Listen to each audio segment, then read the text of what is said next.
Bonjour à tous, je suis Kevin Gall, ministère prophétique. Nous sommes le 23 janvier 2022, il est 12h30. Je voulais, en ce jour, et à la demande de plusieurs personnes, refaire une vidéo d'études eschatologiques, donc d'études sur la fin des temps, et en l'occurrence, une étude concernant l'Antéchrist, la Grande Tribulation et l'enlèvement de l'Église.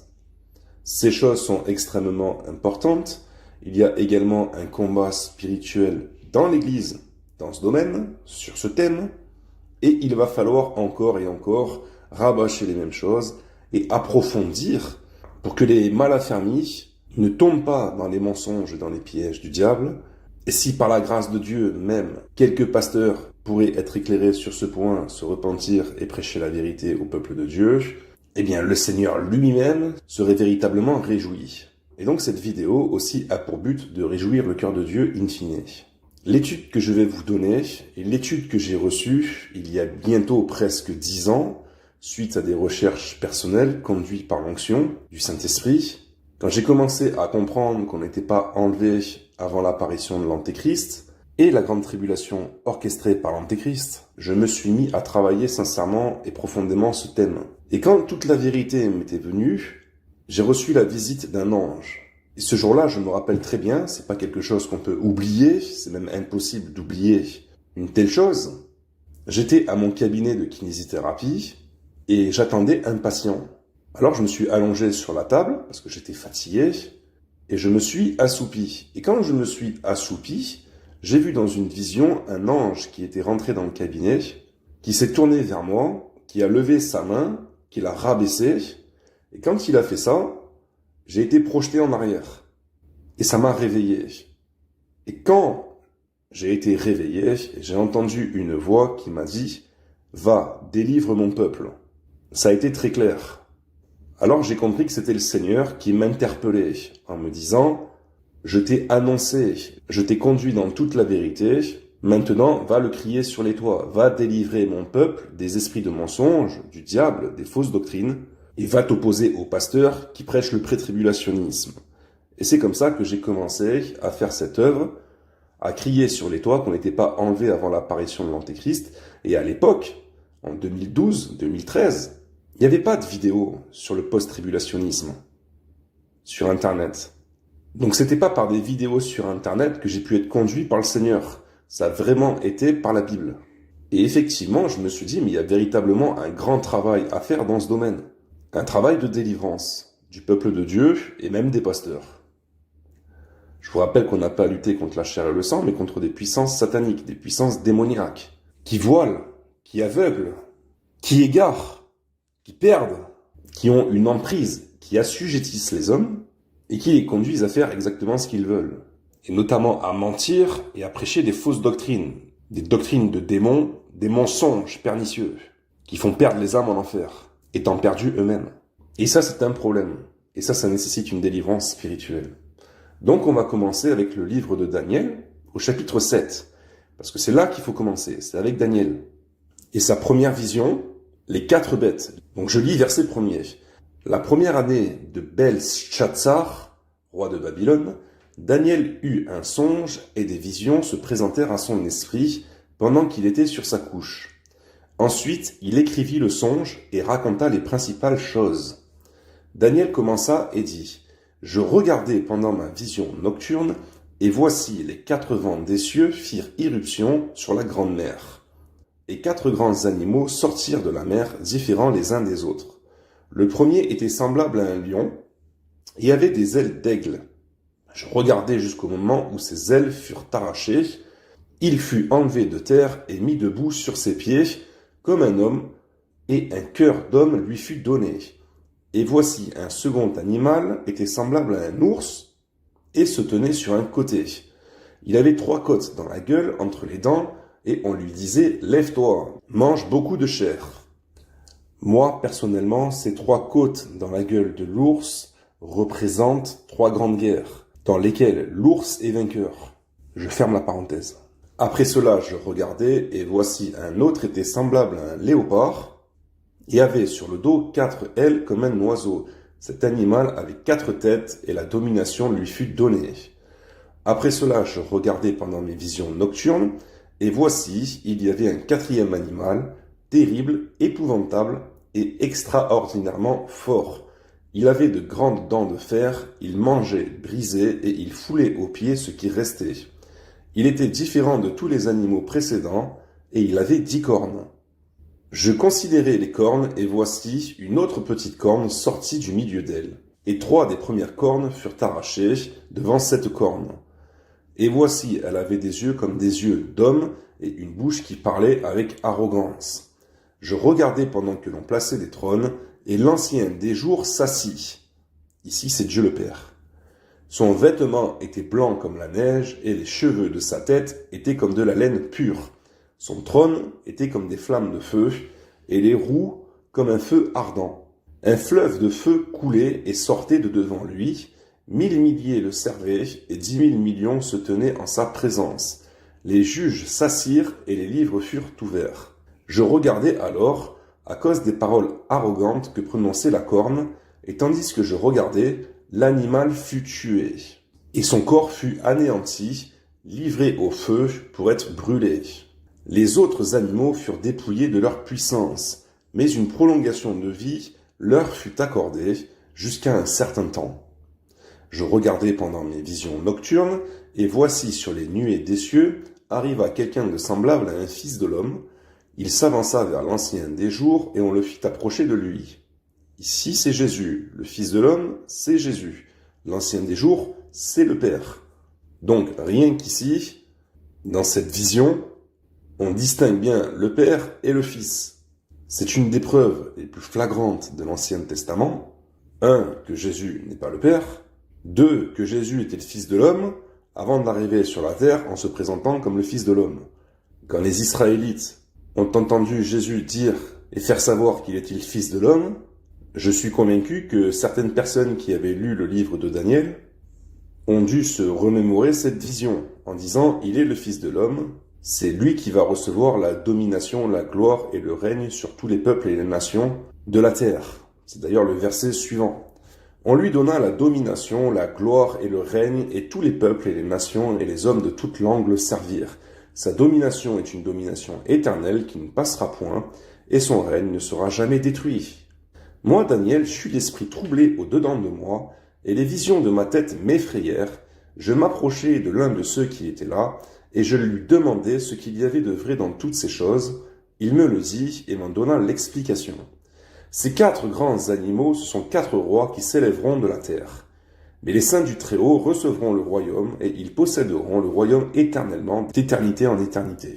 Ensuite, je désirais savoir la vérité sur le 4e animal qui était différent de tous les autres, extrêmement terrible, qui avait des dents de fer et des ongles d'airain, qui mangeait, brisait et foulait aux pieds ce qu'il restait, et sur les 10 cornes qu'il avait à la tête, et sur l'autre qui était sortie, et devant laquelle 3 étaient tombés. Sur cette corne qui avait des yeux, une bouche parlant avec arrogance et une plus grande apparence que les autres. Je vis cette corne faire la guerre aux saints et l'emporter sur eux, jusqu'au moment où l'ancien des jours vint donner droit aux saints du Très-Haut, et le temps arriva où les saints furent en possession du royaume. Il me parla ainsi. Le 4e animal, c'est un 4e royaume qui existera sur la terre, différent de tous les royaumes, et qui dévorera toute la terre, la foulera et la brisera. Les 10 cornes, ce sont 10 rois qui s'élèveront de ce royaume. Un autre s'élèvera après eux et sera différent des premiers, et il abaissera 3 rois. Il prononcera des paroles contre le Très-Haut, il opprimera les saints du Très-Haut, et il espérera changer les temps et la loi. Et les saints seront livrés entre ses mains pendant un temps, des temps et la moitié d'un temps. Puis viendra le jugement, et on lui ôtera sa domination, qui sera détruite et anéantie pour jamais.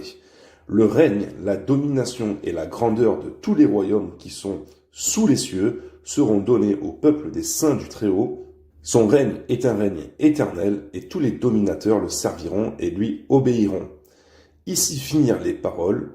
Moi, Daniel, je fus extrêmement troublé par mes pensées.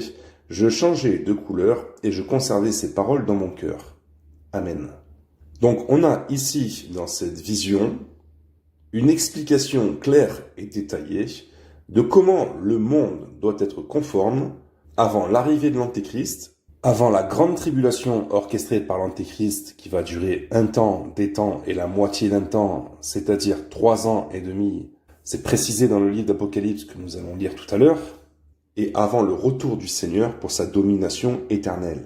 On a compris qu'il y avait 4 grands royaumes, les plus importants sur Terre, le lion, l'ours, le léopard, et un 4e animal, encore beaucoup plus puissant, qui sera à part, et qui en même temps, on le verra dans Apocalypse, sera un mix des 3 autres royaumes, qui coexisteront sur la terre avec lui.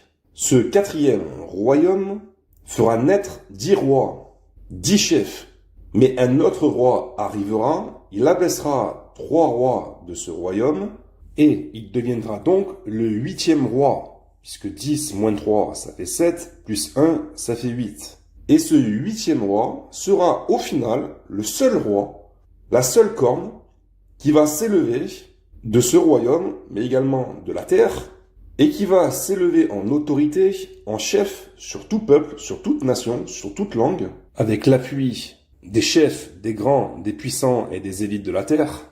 Il sera la bête, l'Antéchrist, c'est lui qui opprimera les saints du Très-Haut, et qui en même temps combattra le Seigneur. Il régnera à partir de Jérusalem, à partir de son temple, de son trône. Il persécutera l'Église et également les Juifs, qui eux finiront par rentrer dans l'Alliance à la fin des temps pour accomplir la prophétie de Romains chapitre 11, mais aussi d'Apocalypse chapitre 7. C'est cet Antéchrist qui s'assiera dans le temple de Dieu pour les Juifs à la fin des temps, à Jérusalem, accomplissant la prophétie de l'apôtre Paul dans 2 Thessaloniciens chapitre 2 verset 4. C'est lui qui se prendra pour Dieu, qui incitera l'humanité à se faire adorer et qui blasphémera contre le Seigneur.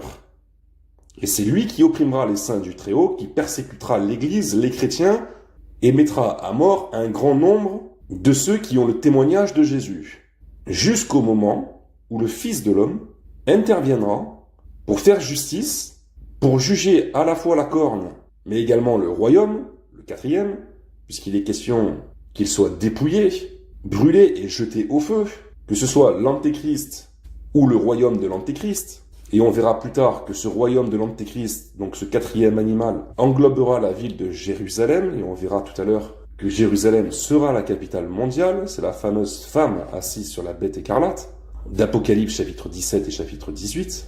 Et nous allons voir tout de suite, dans Matthieu 24, que le Seigneur Jésus n'a fait que répéter ce que Daniel vient de dire, mais Jésus va détailler plus loin. Il va donner davantage de signes concernant les signes de son avènement et de la fin du monde. Dans le livre de Daniel au chapitre 7, on ne lit pas qu'il y a un enlèvement de l'Église. Jésus va en parler, l'apôtre Paul va confirmer. Et on va voir que cet enlèvement de l'Église interviendra pendant la grande tribulation. Jésus a appelé la grande tribulation la nuit, et il a dit que l'enlèvement aura lieu au milieu de la nuit, c'est-à-dire pendant la grande persécution mondiale, orchestrée par l'Antéchrist pour mettre à mort tous ses opposants, tous ceux qui ne voudront pas l'adorer, ni porter la marque de l'Antéchrist, la marque de la bête. Sur le front et sur la main droite, une marque qui contient son nom et le nombre de son nom. Beaucoup de chrétiens vont résister à l'Antéchrist, ils vont refuser de porter sur eux la marque de la bête, ils seront capturés, décapités ou immolés par le feu. Mais d'autres vont résister et échapperont à l'Antéchrist. Ils finiront par être enlevés au milieu de la nuit et ils iront à la rencontre du Seigneur dans les airs en un instant. Lisons ensemble. Matthieu 24, verset 1er. Comme Jésus s'en allait au sortir du temple, ses disciples s'approchèrent pour lui en faire remarquer les constructions. Mais il leur dit, « Voyez-vous tout cela ? Je vous le dis en vérité, il ne restera pas ici pierre sur pierre qui ne soit renversée. » Il s'assit sur la montagne des Oliviers, et les disciples vinrent en particulier lui faire cette question. « Dis-nous quand cela arrivera-t-il, et quel sera le signe de ton avènement et de la fin du monde ?» Jésus leur répondit, « Prenez garde que personne ne vous séduise, car plusieurs viendront sous mon nom, disant, c'est moi qui suis le Christ, et ils séduiront beaucoup de gens. Vous entendrez parler de guerre et de bruit de guerre, gardez-vous d'être troublés, car il faut que ces choses arrivent. Mais ce ne sera pas encore la fin. Une nation s'élèvera contre une nation, et un royaume contre un royaume. Et il y aura en divers lieux des famines et des tremblements de terre. Tout cela ne sera que le commencement des douleurs. Alors on vous livrera au tourment, et l'on vous fera mourir, et vous serez haïs de toutes les nations à cause de mon nom. Alors aussi plusieurs succomberont, et ils se trahiront, se haïront les uns les autres. Plusieurs faux prophètes s'élèveront, et ils séduiront beaucoup de gens. Et parce que l'iniquité se sera accrue, la charité du plus grand nombre se refroidira. Mais celui qui persévérera jusqu'à la fin sera sauvé. Cette bonne nouvelle du royaume sera prêchée dans le monde entier pour servir de témoignage à toutes les nations. Alors viendra la fin. C'est pourquoi, lorsque vous verrez l'abomination de la désolation dont a parlé le prophète Daniel, établie en lieu saint, que celui qui lit fasse attention. Alors que ceux qui seront en Judée fuient dans les montagnes, que celui qui sera sur le toit ne descende pas pour prendre ce qui est dans sa maison, et que celui qui sera dans les champs ne retourne pas en arrière pour prendre son manteau. Malheur aux femmes qui seront enceintes et à celles qui allaiteront en ces jours-là, priez pour que votre fuite n'arrive pas en hiver, ni un jour de sabbat. Car alors la détresse sera si grande qu'il n'y en a point eu de pareil depuis le commencement du monde jusqu'à présent, et qu'il n'y en aura jamais. Et si ces jours n'étaient abrégés, personne ne serait sauvé, mais à cause des élus, ces jours seront abrégés. Si quelqu'un vous dit alors, le Christ est ici, ou il est là, ne le croyez pas, car il s'élèvera de faux Christ et de faux prophètes, ils feront de grands prodiges et des miracles, au point de séduire, s'il était possible, même les élus. Voici, je vous l'ai annoncé d'avance. Si donc on vous dit, voici, il est dans le désert, n'y allez pas, voici, il est dans les chambres, ne le croyez pas. Car comme l'éclair part de l'Orient et se montre jusqu'en Occident, ainsi sera l'avènement du Fils de l'homme. En quelque lieu que soit le cadavre, là s'assembleront les aigles. Aussitôt après ces jours de détresse, le soleil s'obscurcira, la lune ne donnera plus sa lumière, les étoiles tomberont du ciel et les puissances des cieux seront ébranlées. Alors le Fils de l'homme paraîtra dans le ciel, toutes les tribus de la terre se lamenteront, et elles verront le Fils de l'homme venant sur les nuées du ciel avec puissance et une grande gloire. Il enverra ses anges avec la trompette retentissante, et ils rassembleront ses élus des 4 vents, depuis une extrémité des cieux jusqu'à l'autre. Instruisez-vous par une comparaison tirée du figuier. Dès que ses branches deviennent tendres et que les feuilles poussent, vous connaissez que l'été est proche. De même, quand vous verrez toutes ces choses, sachez que le Fils de l'homme est proche à la porte. Je vous le dis en vérité, cette génération ne passera point, que tout cela n'arrive. Le ciel et la terre passeront, mais mes paroles ne passeront point. Pour ce qui est du jour et de l'heure, personne ne le sait, ni les anges des cieux, ni le Fils, mais le Père seul. Ce qui arrivera du temps de Noé arrivera de même à l'avènement du Fils de l'homme. Car dans les jours qui précédèrent le déluge, les hommes mangeaient et buvaient, se mariaient et mariaient leurs enfants, jusqu'au jour où Noé entra dans l'arche, et ils ne se doutèrent de rien, jusqu'à ce que le déluge vînt et les emporta tous. Il en sera de même à l'avènement du Fils de l'homme. Alors de 2 hommes qui seront dans un champ, l'un sera pris et l'autre laissé. De 2 femmes qui moudront à la meule, l'une sera prise et l'autre laissée. Veillez donc, puisque vous ne savez pas quel jour votre Seigneur viendra. Sachez-le bien, si le maître de la maison savait à quelle veille de la nuit le voleur doit venir, il veillerait et ne laisserait pas percer sa maison. C'est pourquoi vous aussi, tenez-vous prêts, car le Fils de l'homme viendra à l'heure où vous n'y penserez pas. Quel est donc le serviteur fidèle et prudent que son maître a établi sur ses gens pour leur donner la nourriture au temps convenable? Heureux ce serviteur que son maître à son arrivée trouvera faisant ainsi. Je vous le dis en vérité, il l'établira sur tous ses biens.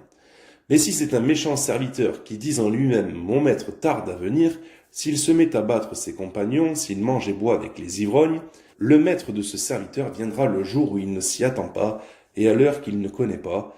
Il le mettra en pièces et il donnera sa part avec les hypocrites. C'est là qu'il y aura des pleurs et des grincements de dents. Et on est obligé de lire Matthieu 25, qui colle avec Matthieu 24. Alors le royaume des cieux sera semblable à 10 vierges qui, ayant pris leur lampe, allèrent à la rencontre de l'époux. 5 d'entre elles étaient folles et 5 sages. Les folles, en prenant leur lampe, ne prirent point d'huile avec elles, mais les sages prirent avec leur lampe de l'huile dans des vases. Comme l'époux tardait, toutes s'assoupirent et s'endormirent. Au milieu de la nuit, on criera « Voici l'époux allait à sa rencontre ». Alors toutes ces vierges se réveillèrent et préparèrent leurs lampes. Les folles dirent aux sages « Donnez-nous de votre huile, car nos lampes s'éteignent. » Les sages répondirent « Non, il n'y en aura pas assez pour nous et pour vous. Allez plutôt chez ceux qui en vendent et achetez-en pour vous. » Pendant qu'elles allaient en acheter, l'époux arriva. Celles qui étaient prêtes entrèrent avec lui dans la salle des noces, et la porte fut fermée. Plus tard, les autres vierges vinrent et dirent « Seigneur, Seigneur, ouvre-nous » Mais il répondit « Je vous le dis en vérité, je ne vous connais pas. Veillez donc, puisque vous ne savez ni le jour ni l'heure. Il en sera comme d'un homme qui, partant pour un voyage, appela ses serviteurs, etc., etc. » Donc on a des signes qui sont très clairs que Jésus donne avant l'enlèvement de l'Église. Il parle d'une grande séduction, il parle de guerre et de bruit de guerre. Il dit que ces choses doivent arriver, raison pour laquelle il faut rester tranquille, en paix, il faut éviter d'être troublé ou trop troublé. Il parle de guerre mondiale, une nation s'élèvera contre une nation, un royaume contre un royaume, et il y aura en divers lieux des famines et des tremblements de terre. Et il dit que ça, c'est le commencement des douleurs. Ce n'est que le commencement des douleurs. Et en fait, dans la chronologie des choses, guerre mondiale, famine, tremblement de terre, on retrouve ici les 4 premiers sceaux d'Apocalypse chapitre 6. Mais il manque dans ce passage les maladies ou la mortalité. Pour ça, il faut aller dans Luc chapitre 21 verset 11. Il y aura de grands tremblements de terre et en divers lieux des pestes et des famines. Il y aura des phénomènes terribles et de grands signes dans le ciel. Matthieu chapitre 24, Marc chapitre 13, Luc chapitre 17 et Luc chapitre 21, on a Jésus qui nous explique les signes de son avènement et de la fin du monde. Alors on vous livrera au tourment et l'on vous fera mourir et vous serez haïs de toutes les nations à cause de mon nom. Voilà le 5e sceau. Alors aussi plusieurs succomberont et ils se trahiront, se haïront les uns les autres. Plusieurs faux prophètes s'élèveront, ils séduiront beaucoup de gens et parce que l'iniquité se sera accrue, la charité du plus grand nombre se refroidira. Mais celui qui persévérera dans les bonnes œuvres, dans la volonté de Dieu, dans la sainteté, dans la piété, dans le service pour le Seigneur, jusqu'à la fin sera sauvé. Cette bonne nouvelle du royaume sera prêchée dans le monde entier pour servir de témoignage à toutes les nations, alors viendra la fin. C'est pourquoi, lorsque vous verrez l'abomination de la désolation, donc Jésus parle à la génération des chrétiens qui verront l'abomination de la désolation dont a parlé le prophète Daniel établi en lieu saint. Que celui qui lit fasse attention. Donc là, on est obligé de revenir au livre de Daniel, puisque l'abomination de la désolation, ça n'a pas été quelque chose qui a été expliqué au chapitre 7 qu'on a lu précédemment. On est obligé de revenir dans le livre de Daniel. Mais avant de le faire, on va continuer.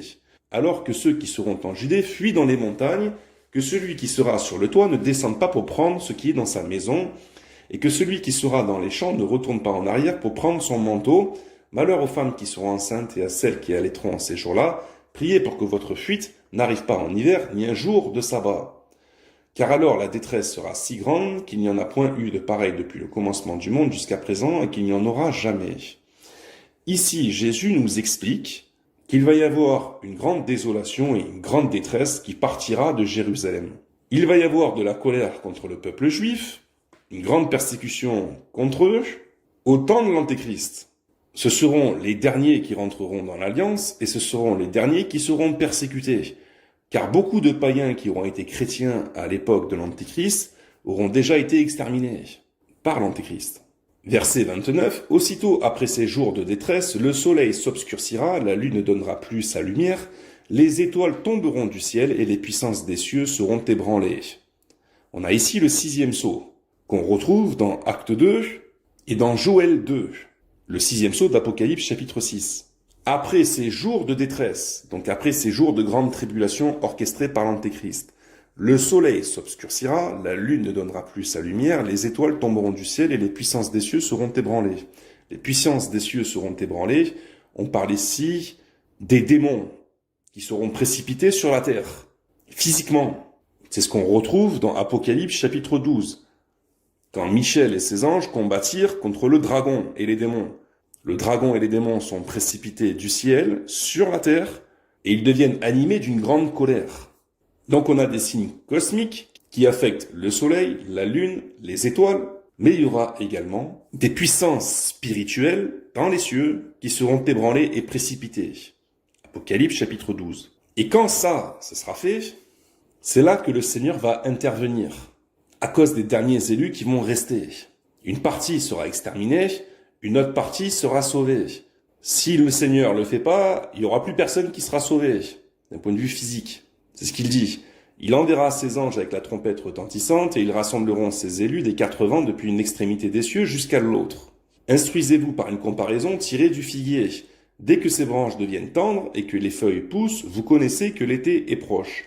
De même, quand vous verrez toutes ces choses, sachez que le Fils de l'homme est proche à la porte. Je vous le dis en vérité, cette génération ne passera point que tout cela n'arrive. Ça va arriver en une seule génération, avant qu'il envoie ses anges, avec la trompette retentissante, pour rassembler les élus. Le ciel et la terre passeront, mais mes paroles ne passeront point. Pour ce qui est du jour et de l'heure, personne ne le sait, ni les anges des cieux, ni le Fils, mais le Père seul. Donc on connaît la saison, avec tous les signes qui vont arriver. Une fois que ça va arriver, on peut se dire, bon, normalement le Seigneur devrait arriver pendant cette période, puisqu'on voit le soleil qui s'obscurcit, la lune qui perd sa lumière, les étoiles qui frappent la terre, les démons qui arrivent sur la terre. C'est dans ces moments que le Seigneur doit arriver, sauf qu'on ne connaît pas le jour exact et l'heure exacte. Mais Dieu seul le sait. Donc on voit bien ici au verset 40, alors de 2 hommes qui seront dans un champ, l'un sera pris et l'autre laissé, de 2 femmes qui moudront à la meule, l'une sera prise et l'autre laissée. Veillez donc, puisque vous ne savez pas quel jour votre Seigneur viendra. Oui, mais après les signes qu'il a donnés. C'est pour ça qu'il dit de lever la tête. Donc, rien qu'ici, avec Matthieu 24, on voit que le pré-tribulationnisme est une farce. Et en fait, ce sera détaillé dans Apocalypse que cette intervention, cet avènement pour l'enlèvement de l'Église, signe et marque le commencement du règne du Seigneur. C'est la fameuse 7e trompette où le mystère de Dieu s'accomplit. Il est question de l'enlèvement de l'Église ou encore la résurrection des morts. Parce que ça a lieu au même moment. La résurrection des morts en Christ et l'enlèvement de l'Église, c'est ce mystère que Dieu avait tenu caché, secret, plus ou moins, c'était ombragé dans l'Ancien Testament. C'est là que le Seigneur commence à prendre possession de son règne. Et c'est à partir de ce moment-là que le véritable jugement de Dieu commence à s'opérer sur la terre, avec les coupes de la colère de Dieu dans l'Apocalypse, et ça se termine par le retour physique du Seigneur pour la bataille d'Armageddon. Je voudrais revenir à Matthieu 24, au verset 25. « Voici, je vous l'ai annoncé d'avance. Si donc on vous dit, voici, il est dans le désert, n'y allez pas. Voici, il est dans les chambres, ne le croyez pas. Car comme l'éclair part de l'Orient et se montre jusqu'en Occident, ainsi sera l'avènement du Fils de l'homme. En quelque lieu que soit le cadavre, là s'assembleront les aigles. » Ici, dans ce court passage, Jésus fait comprendre qu'il y aura un faux enlèvement de l'Église, qu'il y aura de faux Christ, de faux prophètes, mais également une fausse venue ou des fausses venues du Fils de l'homme. Un faux retour ou des faux retours du Fils de l'homme. C'est dit ici un petit peu de manière voilée, mais c'est un peu plus clair dans Luc chapitre 17, verset 22. Et il dit aux disciples, « Des jours viendront où vous désirerez voir l'un des jours du Fils de l'homme, c'est-à-dire son avènement pour l'enlèvement de l'Église, et vous ne le verrez point. On vous dira, il est ici, il est là, n'y allez pas, ne courez pas après. Car comme l'éclair resplendit et brille d'une extrémité du ciel à l'autre, ainsi sera le Fils de l'homme en son jour. » Dieu nous a avertis qu'il allait effectivement y avoir de faux enlèvements de l'Église, avec des soucoupes volantes. Dedans, il y a des aliens, il y a des démons qui vont stationner dans les villes, et on dira aux personnes, allez à la rencontre de Jésus, il est là, dans les soucoupes, Jésus vous appelle, allez-y. C'est une tromperie du diable qui aura lieu au moment de l'avènement de l'Antéchrist, par contre. Quand l'Antéchrist va arriver, l'apôtre Paul a écrit dans 2 Thessaloniciens, on va le lire, il y aura toutes sortes de signes et de prodiges mensongers pour séduire les habitants de la terre, mais également des chrétiens pré-tribulationnistes. C'est pour ça que la doctrine du pré-tribulationnisme est vraiment satanique, démoniaque. Elle a été conçue par le diable dans un but précis, parce que quelque chose est préparé contre les chrétiens. Et Jésus nous a avertis. Des jours viendront où vous désirerez voir l'un des jours du Fils de l'homme et vous ne le verrez point. On vous dira, il est ici, il est là, n'y allez pas, ne courez pas après. Il ne faudra pas courir après les soucoupes volantes avec ce faux enlèvement de l'Église au moment de la manifestation, non pas de Christ, mais de l'Antéchrist. J'avais reçu un songe à ce sujet, je m'avais parlé dans plusieurs vidéos dans le passé, il y a plusieurs années. Je voyais dans le songe, dans le rêve, une vision, il y avait des hologrammes. Parce qu'il va y avoir des hologrammes dans le ciel. Ce sera véhiculé, effectivement, par des satellites. On va nous parler de beaucoup de choses concernant la fin des temps. On va nous expliquer qu'on s'est trompé dans les religions. Il va y avoir des figures de divinité. Et finalement, on va nous pousser à aller à la rencontre d'un visage qui va apparaître, qui sera le visage de l'Antéchrist. On nous fera croire que c'est l'avènement du Seigneur Jésus-Christ selon Matthieu 24, Marc 13 et Luc 17 et 21. Mais il ne faudra pas écouter tous les mensonges qu'ils seront donnés. Ce sera une puissance d'égarement pour tous ceux qui n'auront pas aimé la vérité, mais qui auront préféré l'injustice et les mensonges. Dieu leur enverra une puissance pour les perdre. Et le pré-tribulationnisme est une doctrine satanique. Tous ceux qui sont liés à cette doctrine et qui croient aux mensonges, il y a de fortes chances qu'ils iront à la rencontre de Satan dans les airs. Ils finiront torturés dans des camps de concentration. Et ils perdront leur âme. Alors, nous allons maintenant nous intéresser à ce qu'a écrit l'apôtre Paul pour confirmer les paroles de Jésus dans Matthieu 24, Marc 13, Luc 17 et 21. Nous allons pour ça aller dans 1 Thessaloniciens chapitre 4 à partir du verset 15. Il est écrit « Voici en effet ce que nous vous déclarons d'après la parole du Seigneur. » Donc, qui s'appuie bien sur la parole du Seigneur qu'on a lue. « Nous les vivants, restés pour l'avènement du Seigneur. » L'enlèvement de l'Église. Nous ne devancerons pas ceux qui sont morts, car le Seigneur lui-même a un signal donné à la voix d'un archange et au son de la trompette de Dieu, descendra du ciel et les morts en Christ ressusciteront premièrement. Ensuite, nous les vivants qui serons restés, nous serons tous ensemble, enlevés avec eux sur des nuées à la rencontre du Seigneur dans les airs, et ainsi nous serons toujours avec le Seigneur. Consolez-vous donc les uns les autres par ces paroles. 1 Thessaloniciens chapitre 5 verset 1er. Pour ce qui est des temps et des moments, vous n'avez pas besoin, frères, qu'on vous en écrive, car vous savez bien vous-même que le jour du Seigneur viendra comme un voleur dans la nuit.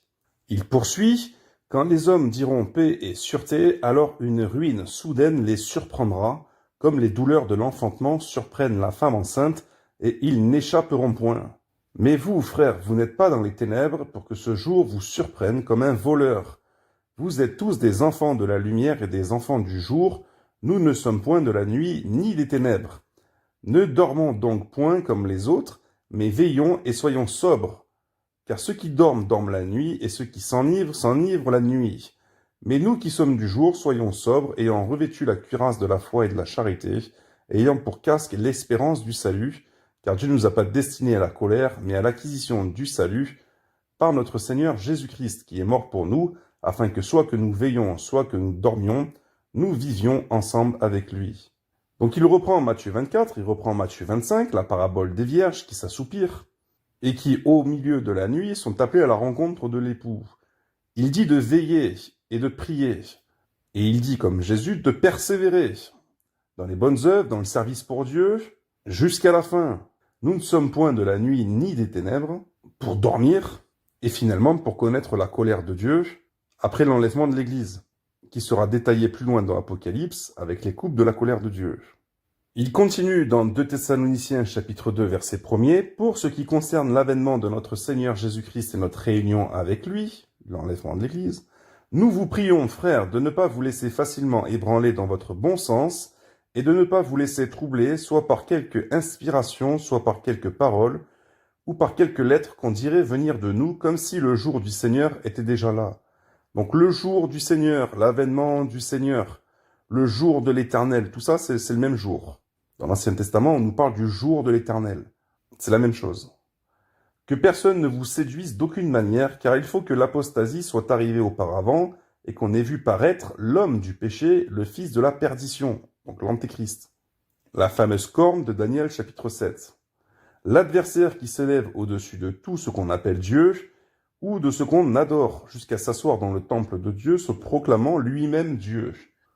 Donc, malgré une parole et des écrits aussi clairs, vous avez des pasteurs dans l'Église qui prêchent depuis des années, 30 ans, 40 ans, 50 ans, 60 ans, et s'ils le pouvaient, 500 000 ans, un enlèvement de l'Église avant l'apparition de l'Antéchrist. Donc vous voyez bien qu'il y a de la folie, et il y a de fortes chances que soit ces pasteurs sont de véritables serviteurs du diable, et qui servent le diable volontairement dans le but d'égarer les chrétiens en se faisant passer pour des chrétiens et des pasteurs, soit ce ne sont pas des personnes qui servent volontairement le diable, mais qui ont été frappées d'égarement d'esprit par le Seigneur. Ils ont reçu une puissance d'égarement, parce qu'ils ont cru au mensonge, et ils ont été endurcis dans cet égarement. Et maintenant, le diable les instrumentalise. Ne vous souvenez-vous pas que je vous disais ces choses lorsque j'étais encore chez vous, et maintenant vous savez ce qui le retient, afin qu'il ne paraisse qu'en son temps. Car le mystère de l'iniquité agit déjà, il faut seulement que celui qui le retient encore ait disparu. Et alors paraîtra l'impie que le Seigneur Jésus détruira par le souffle de sa bouche, et qu'il anéantira par l'éclat de son avènement. Ici, l'éclat de son avènement, c'est pas l'avènement au moment de l'enlèvement de l'Église. C'est l'avènement après les coupes. Le retour physique de Jésus sur terre, pour la bataille d'Armageddon. C'est là que Jésus va lier Satan pendant 1000 ans, qui va jeter l'Antéchrist et le faux prophète dans la géhenne. L'apparition de cet impie se fera par la puissance de Satan, avec toutes sortes de miracles, de signes et de prodiges mensongers, et avec toutes les séductions de l'iniquité pour ceux qui périssent, parce qu'ils n'ont pas reçu l'amour de la vérité pour être sauvés. Aussi Dieu leur envoie une puissance d'égarement pour qu'ils croient au mensonge, afin que tous ceux qui n'ont pas cru à la vérité mais qui ont pris plaisir à l'injustice soient condamnés. On a ici le projet Bluebeam. L'avènement de l'Antéchrist se fera par toutes sortes de signes de prodiges et de mensonges, de la manière d'une fausse parousie du Seigneur, avec toutes les séductions de l'iniquité pour ceux qui périssent, parce qu'ils n'ont pas reçu l'amour de la vérité pour être sauvés. Aussi Dieu leur envoie une puissance d'égarement pour qu'ils croient au mensonge, afin que tous ceux qui n'ont pas cru à la vérité, mais qui ont pris plaisir à l'injustice, soient condamnés. Dedans, vous avez les pré-tribulationnistes, endurcis. Nous lisons dans 1 Corinthiens 15, verset 51, « Voici, je vous dis un mystère, nous ne mourrons pas tous, mais tous nous serons changés, en un instant, en un clin d'œil, à la dernière trompette. La trompette sonnera, et les morts ressusciteront incorruptibles, et nous serons changés.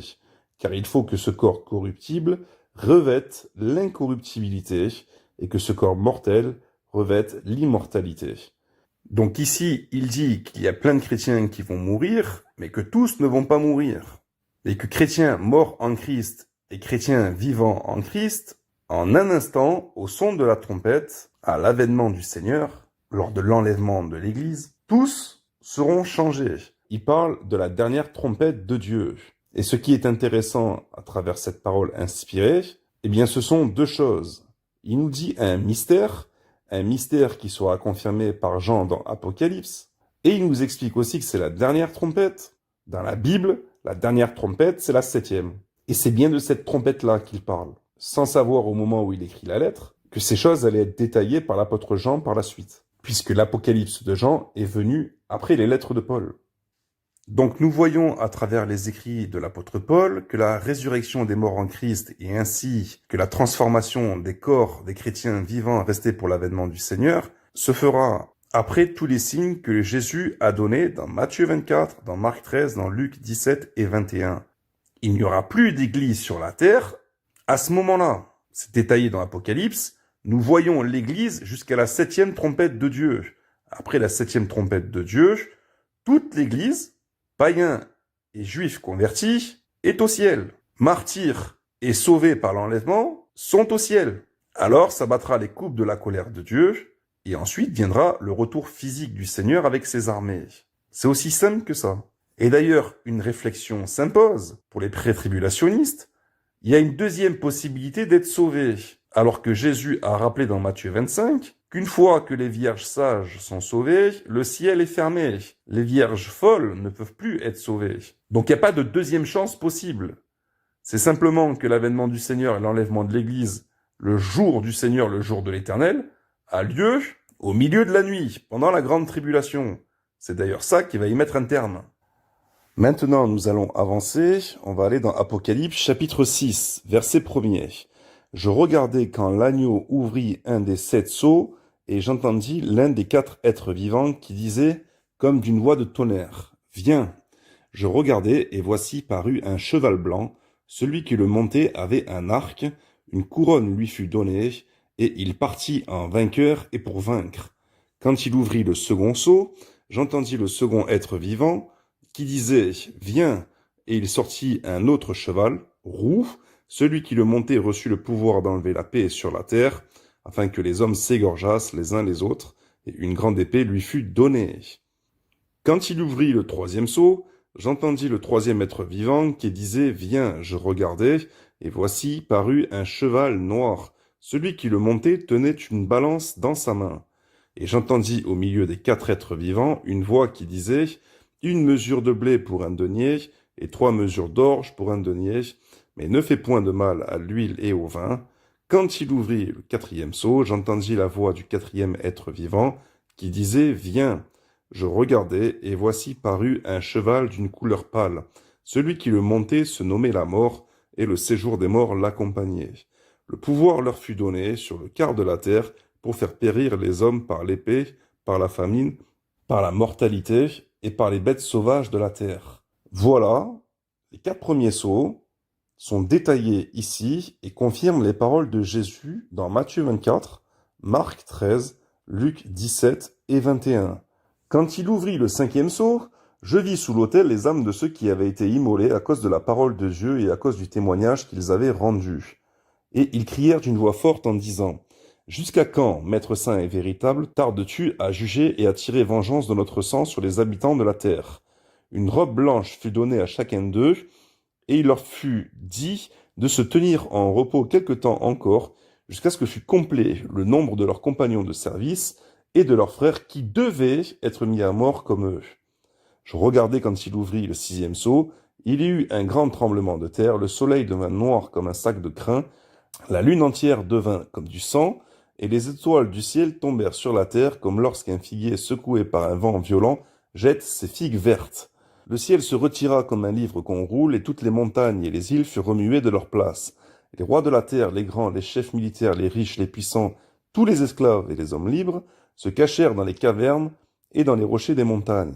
Et ils disaient aux montagnes et aux rochers, tombez sur nous et cachez-nous devant la face de celui qui est assis sur le trône et devant la colère de l'agneau, car le grand jour de sa colère est venu, et qui peut subsister. Donc on a ici les 6 premiers sceaux qui reprennent entièrement Matthieu 24, Marc 13, Luc 17 et 21. Apocalypse chapitre 7, verset 1er. Après cela, je vis 4 anges debout aux 4 coins de la terre. Ils retenaient les 4 vents de la terre, afin qu'il ne soufflât point de vent sur la terre, ni sur la mer, ni sur aucun arbre. Et je vis un autre ange qui montait du côté du soleil levant et qui tenait le sceau du Dieu vivant.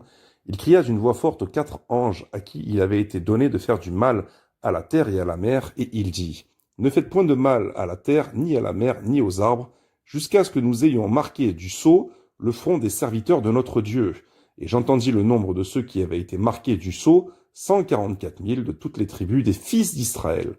De la tribu de Juda, 12 000 marqués du sceau, de la tribu de Ruben, 12 000, de la tribu de Gad, 12 000, de la tribu d'Asser, 12 000, de la tribu de Nephtali, 12 000, de la tribu de Manassé, 12 000, de la tribu de Siméon, 12 000, de la tribu de Lévi, 12 000, de la tribu d'Issachar, 12 000, de la tribu de Zabulon, 12 000, de la tribu de Joseph, 12 000, de la tribu de Benjamin, 12 000, marqués du sceau. Après cela, je regardai, et voici, il y avait une grande foule que personne ne pouvait compter, de toute nation, de toute tribu, de tout peuple, de toute langue.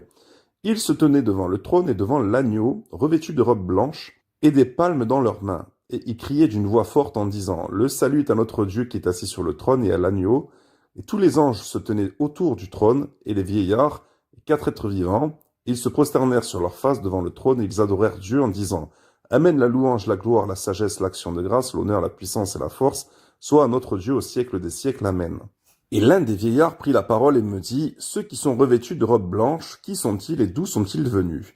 Je lui dis « Mon Seigneur, tu le sais. » Il me dit « Ce sont ceux qui viennent de la grande tribulation. Ils ont lavé leurs robes, ils les ont blanchies dans le sang de l'agneau. C'est pour cela qu'ils sont devant le trône de Dieu et le servent jour et nuit dans son temple. Celui qui est assis sur le trône dressera sa tente sur eux. Ils n'auront plus faim, ils n'auront plus soif, et le soleil ne les frappera point, ni aucune chaleur. Car l'agneau qui est au milieu du trône les paîtra et les conduira aux sources des eaux de la vie, et Dieu essuiera toute larme de leurs yeux. Voilà les chrétiens issus des nations et issus d'Israël, qui, à la fin des temps, vont traverser la grande tribulation. Jean les voit au ciel, ils ont été persécutés, ils ont été martyrisés par l'Antéchrist, ils ont été décapités, ils ont été immolés par le feu, et ils vont louer Dieu tout en réclamant vengeance de leur sang. Parmi eux, de nombreuses âmes seront brisées, le Seigneur essuiera toute larme de leurs yeux. Ils seront également consolés dans le ciel. Apocalypse chapitre 8, verset 1er, quand il ouvrit le 7e sceau, il y eut dans le ciel un silence d'environ une demi-heure. Je vis les 7 anges qui se tiennent devant Dieu, et 7 trompettes leur furent données. Et un autre ange vint, et il se tint sur l'autel, ayant un encensoir d'or, on lui donna beaucoup de parfums, afin qu'il les offrît avec les prières de tous les saints, sur l'autel d'or qui est devant le trône. La fumée des parfums monta, avec les prières des saints, de la main de l'ange devant Dieu. Et l'ange prit l'encensoir, le remplit du feu de l'autel, et le jeta sur la terre. Il y eut des voix, des tonnerres, des éclairs et un tremblement de terre. Et les 7 anges qui avaient les 7 trompettes se préparèrent à en sonner. Le premier sonna de la trompette, il y eut de la grêle et du feu mêlés de sang qui furent jetés sur la terre, et le tiers de la terre fut brûlé, et le tiers des arbres fut brûlé, et toute l'herbe verte fut brûlée. Le second ange sonna de la trompette, et quelque chose comme une grande montagne embrasée par le feu fut jeté dans la mer, et le tiers de la mer devint du sang. Et le tiers des créatures qui étaient dans la mer et qui avaient vie mourut, et le tiers des navires périt. Le troisième ange sonna de la trompette, et il tomba du ciel une grande étoile ardente comme un flambeau, et elle tomba sur le tiers des fleuves et sur les sources des eaux. Le nom de cette étoile est Absinthe, et le tiers des eaux fut changé en absinthe, et beaucoup d'hommes moururent par les eaux, parce qu'elles étaient devenues amères. Le quatrième ange sonna de la trompette, et le tiers du soleil fut frappé, et le tiers de la lune et les tiers des étoiles, afin que le tiers en fût obscurci, que le jour perdit un tiers de sa clarté, et la nuit de même.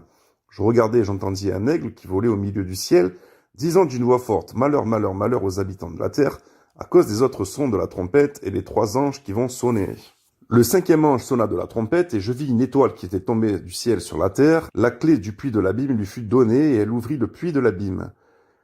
Et il monta du puits une fumée, comme la fumée d'une grande fournaise. Le soleil et l'air furent obscurcis par la fumée du puits. De la fumée sortirent des sauterelles qui se répandirent sur la terre, et il leur fut donné un pouvoir comme le pouvoir qu'ont les scorpions de la terre. Et il leur fut dit de ne point faire de mal à l'herbe de la terre, ni à aucune verdure, ni à aucun arbre, mais seulement aux hommes qui n'avaient pas le sceau de Dieu sur le front. Donc il y avait bien ici, pendant ce fléau, des hommes qui avaient le sceau de Dieu sur leur front, mais qui n'étaient pas frappés par ce fléau.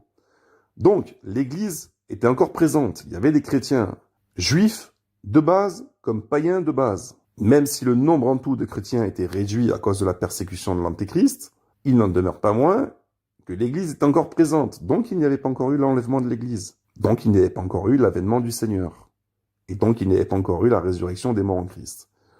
Il leur fut donné non de les tuer, mais de les tourmenter pendant 5 mois, et le tourment qu'elles causaient était comme le tourment que cause le scorpion quand il pique un homme. En ces jours-là, les hommes chercheront la mort et ils ne la trouveront pas. Ils désireront mourir et la mort fuira loin d'eux. Ces sauterelles ressemblaient à des chevaux préparés pour le combat. Ils avaient sur leur tête comme des couronnes semblables à de l'or, et leurs visages étaient comme des visages d'hommes. Elles avaient des cheveux comme des cheveux de femmes, et leurs dents étaient comme des dents de lion. Elles avaient des cuirasses comme des cuirasses de fer, et le bruit de leurs ailes était comme un bruit de char à plusieurs chevaux qui courent au combat. Elles avaient des queues semblables à des scorpions et des aiguillons. C'est dans leur queue qu'était le pouvoir de faire du mal aux hommes pendant 5 mois. Elles avaient sur elles comme roi l'ange de l'abîme nommé en hébreu Abaddon, et en grec Apollyon. Le premier malheur est passé, ainsi il vient encore 2 malheurs après cela. Le 6e ange sonna de la trompette, et j'entendis une voix venant des 4 cornes de l'autel d'or qui est devant Dieu, et disant au 6e ange qui avait la trompette, délie les 4 anges qui sont liés sur le grand fleuve d'Euphrate, et les 4 anges qui étaient prêts pour l'heure, le jour, le mois, l'année, furent déliés afin qu'ils tuassent le tiers des hommes. Le nombre des cavaliers de l'armée était de 2 myriades de myriades. J'en entendis le nombre, et ainsi je vis les chevaux dans la vision, et ceux qui les montaient, ayant des cuirasses couleur de feu, d'hyacinthe, de soufre. Les têtes des chevaux étaient comme des têtes de lions, et de leur bouche sortait du feu. de la fumée et du souffle. Le tiers des hommes fut tué par ces trois fléaux, par le feu, par la fumée et par le souffle qui sortaient de leur bouche. Car le pouvoir des chevaux était dans leur bouche et dans leur queue. Leur queue était semblable à des serpents ayant des têtes, et c'est avec elles qu'ils faisaient du mal. Les autres hommes qui ne furent pas tués par ces fléaux ne se repentirent pas des œuvres de leurs mains, de manière à ne point adorer les démons et les idoles d'or, d'argent, d'airain, de pierre et de bois qui ne peuvent ni voir, ni entendre, ni marcher. Et ils ne se repentirent pas de leurs meurtres, ni de leurs enchantements, ni de leur impudicité, ni de leur vol.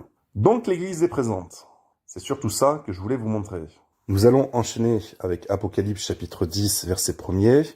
Je vis un autre ange puissant qui descendait du ciel, enveloppé d'une nuée. Au-dessus de sa tête était l'arc-en-ciel, et son visage était comme le soleil, et ses pieds comme des colonnes de feu.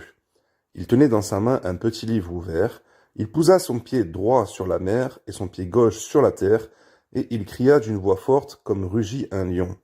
Quand il cria, les 7 tonnerres firent entendre leur voix, et quand les 7 tonnerres eurent fait entendre leur voix, j'allais écrire, et j'entendis du ciel une voix qui disait « Scelle ce qu'ont dit les 7 tonnerres, et ne l'écris pas. » Et l'ange que je voyais debout sur la mer et sur la terre leva sa main droite vers le ciel, et jura par celui qui vit au siècle des siècles, qui a créé le ciel et les choses qui y sont, la terre et les choses qui y sont, et la mer et les choses qui y sont, qu'il n'y aurait plus de temps, mais qu'au jour de la voix du 7e ange, quand il sonnerait de la trompette, le mystère de Dieu s'accomplirait, comme il a annoncé à ses serviteurs, les prophètes.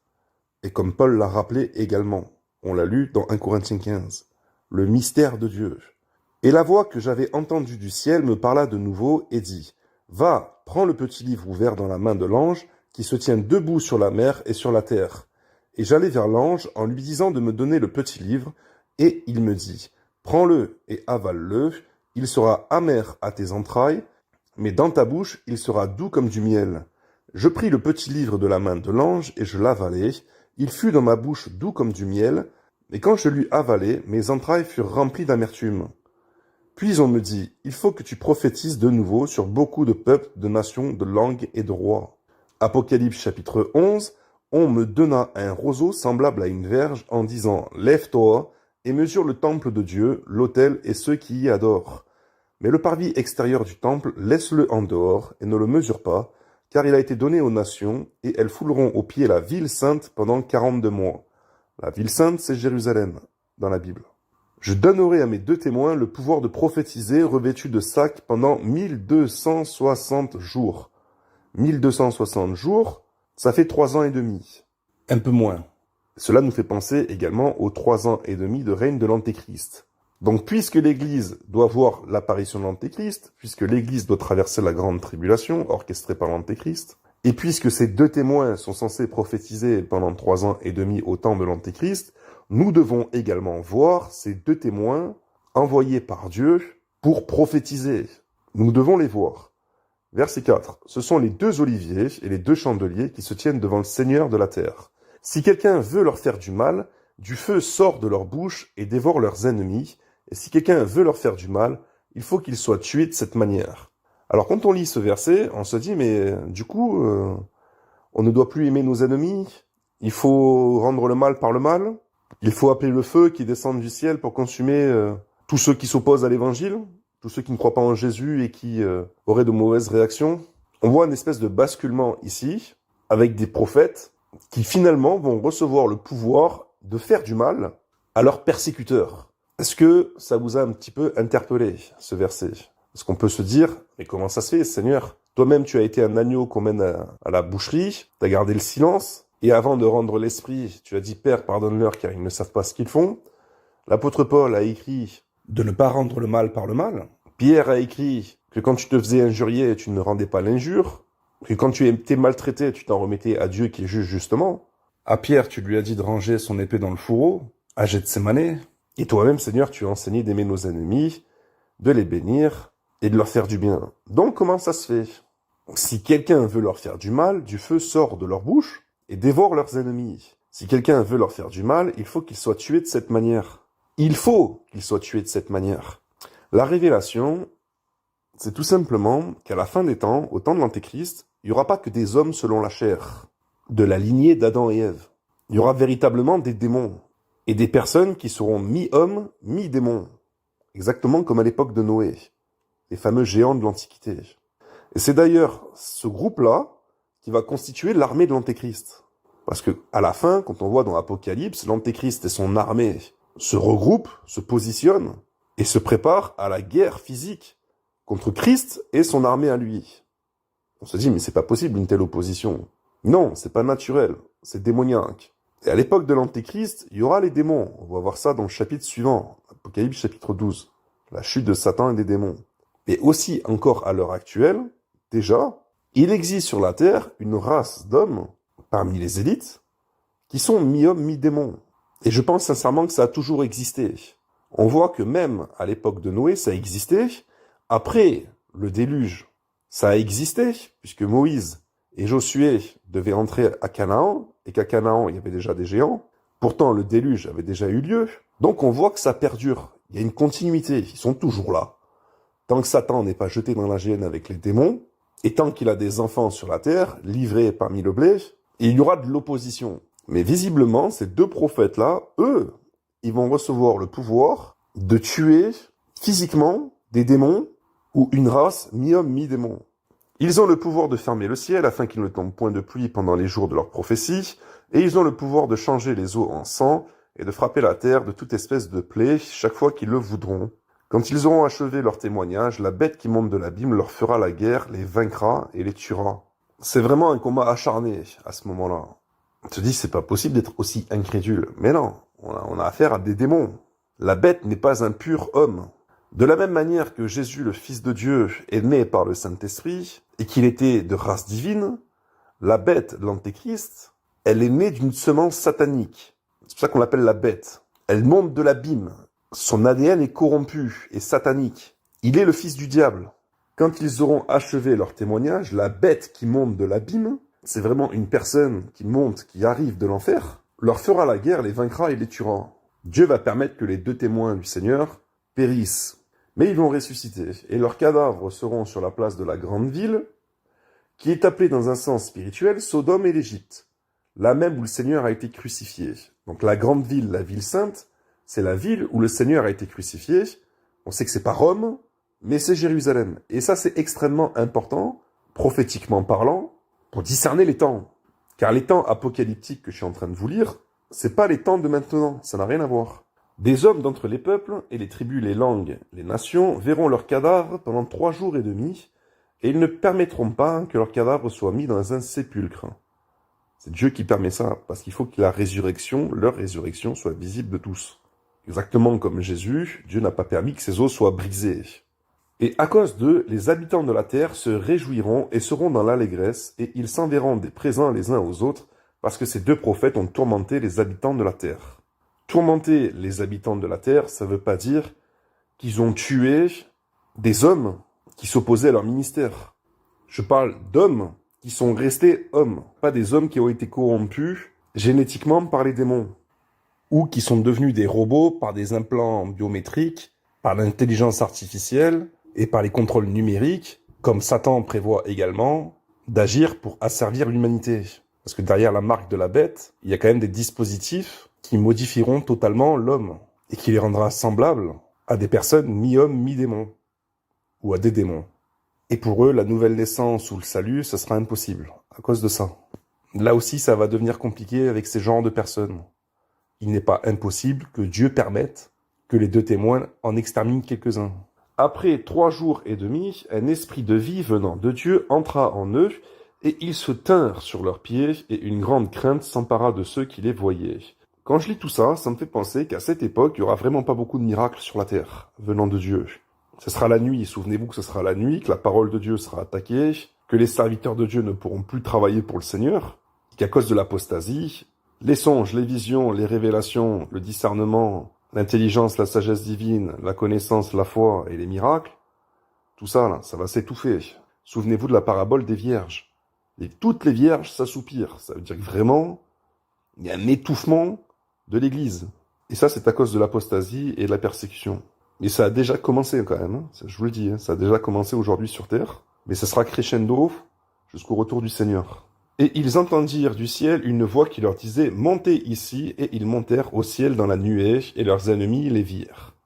À cette heure-là, il y eut un grand tremblement de terre, et la 10e partie de la ville tomba. 7000 hommes furent tués dans ce tremblement de terre, et les autres furent effrayés et donnèrent gloire au Dieu du ciel. Le second malheur est passé, voici le 3e malheur vient bientôt. Le 7e ange sonna de la trompette, la fameuse dernière trompette de Dieu dans la Bible. Il eut dans le ciel de fortes voix qui disaient « Le royaume du monde est remis à notre Seigneur et à son Christ, et il régnera au siècle des siècles. » Donc on a ici le commencement du règne de Christ, comme je vous le disais. Et les 24 vieillards qui étaient assis devant Dieu, sur leur trône, se prosternèrent sur leur face, et ils adorèrent Dieu, en disant « Nous te rendons grâce, Seigneur Dieu Tout-Puissant, qui est et qui était, de ce que tu as saisi ta grande puissance et pris possession de ton règne. » C'est maintenant. Les nations se sont irritées, ta colère est venue, et le temps est venu de juger les morts, de récompenser tes serviteurs les prophètes, les saints et ceux qui craignent ton nom, les petits et les grands, et de détruire ceux qui détruisent la terre. Et le temple de Dieu dans le ciel fut ouvert, et l'arche de son alliance apparut dans son temple. Il eut des éclairs, des voix, des tonnerres, un tremblement de terre et une forte grêle.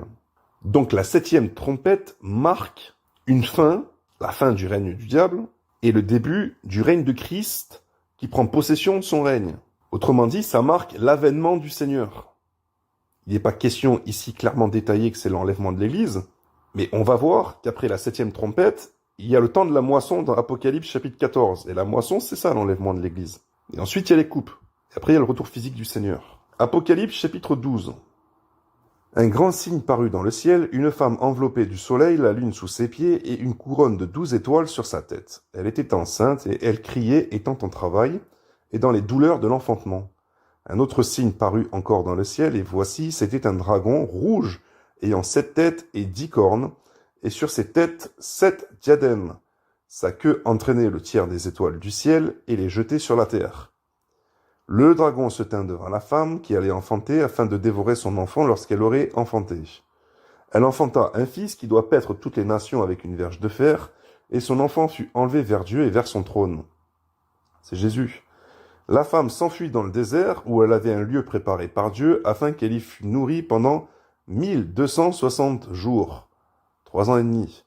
Il y eut une guerre dans le ciel, Michel et ses anges combattirent contre le dragon, et le dragon et ses anges combattirent, mais ils ne furent pas les plus forts, et leur place ne fut plus trouvée dans le ciel.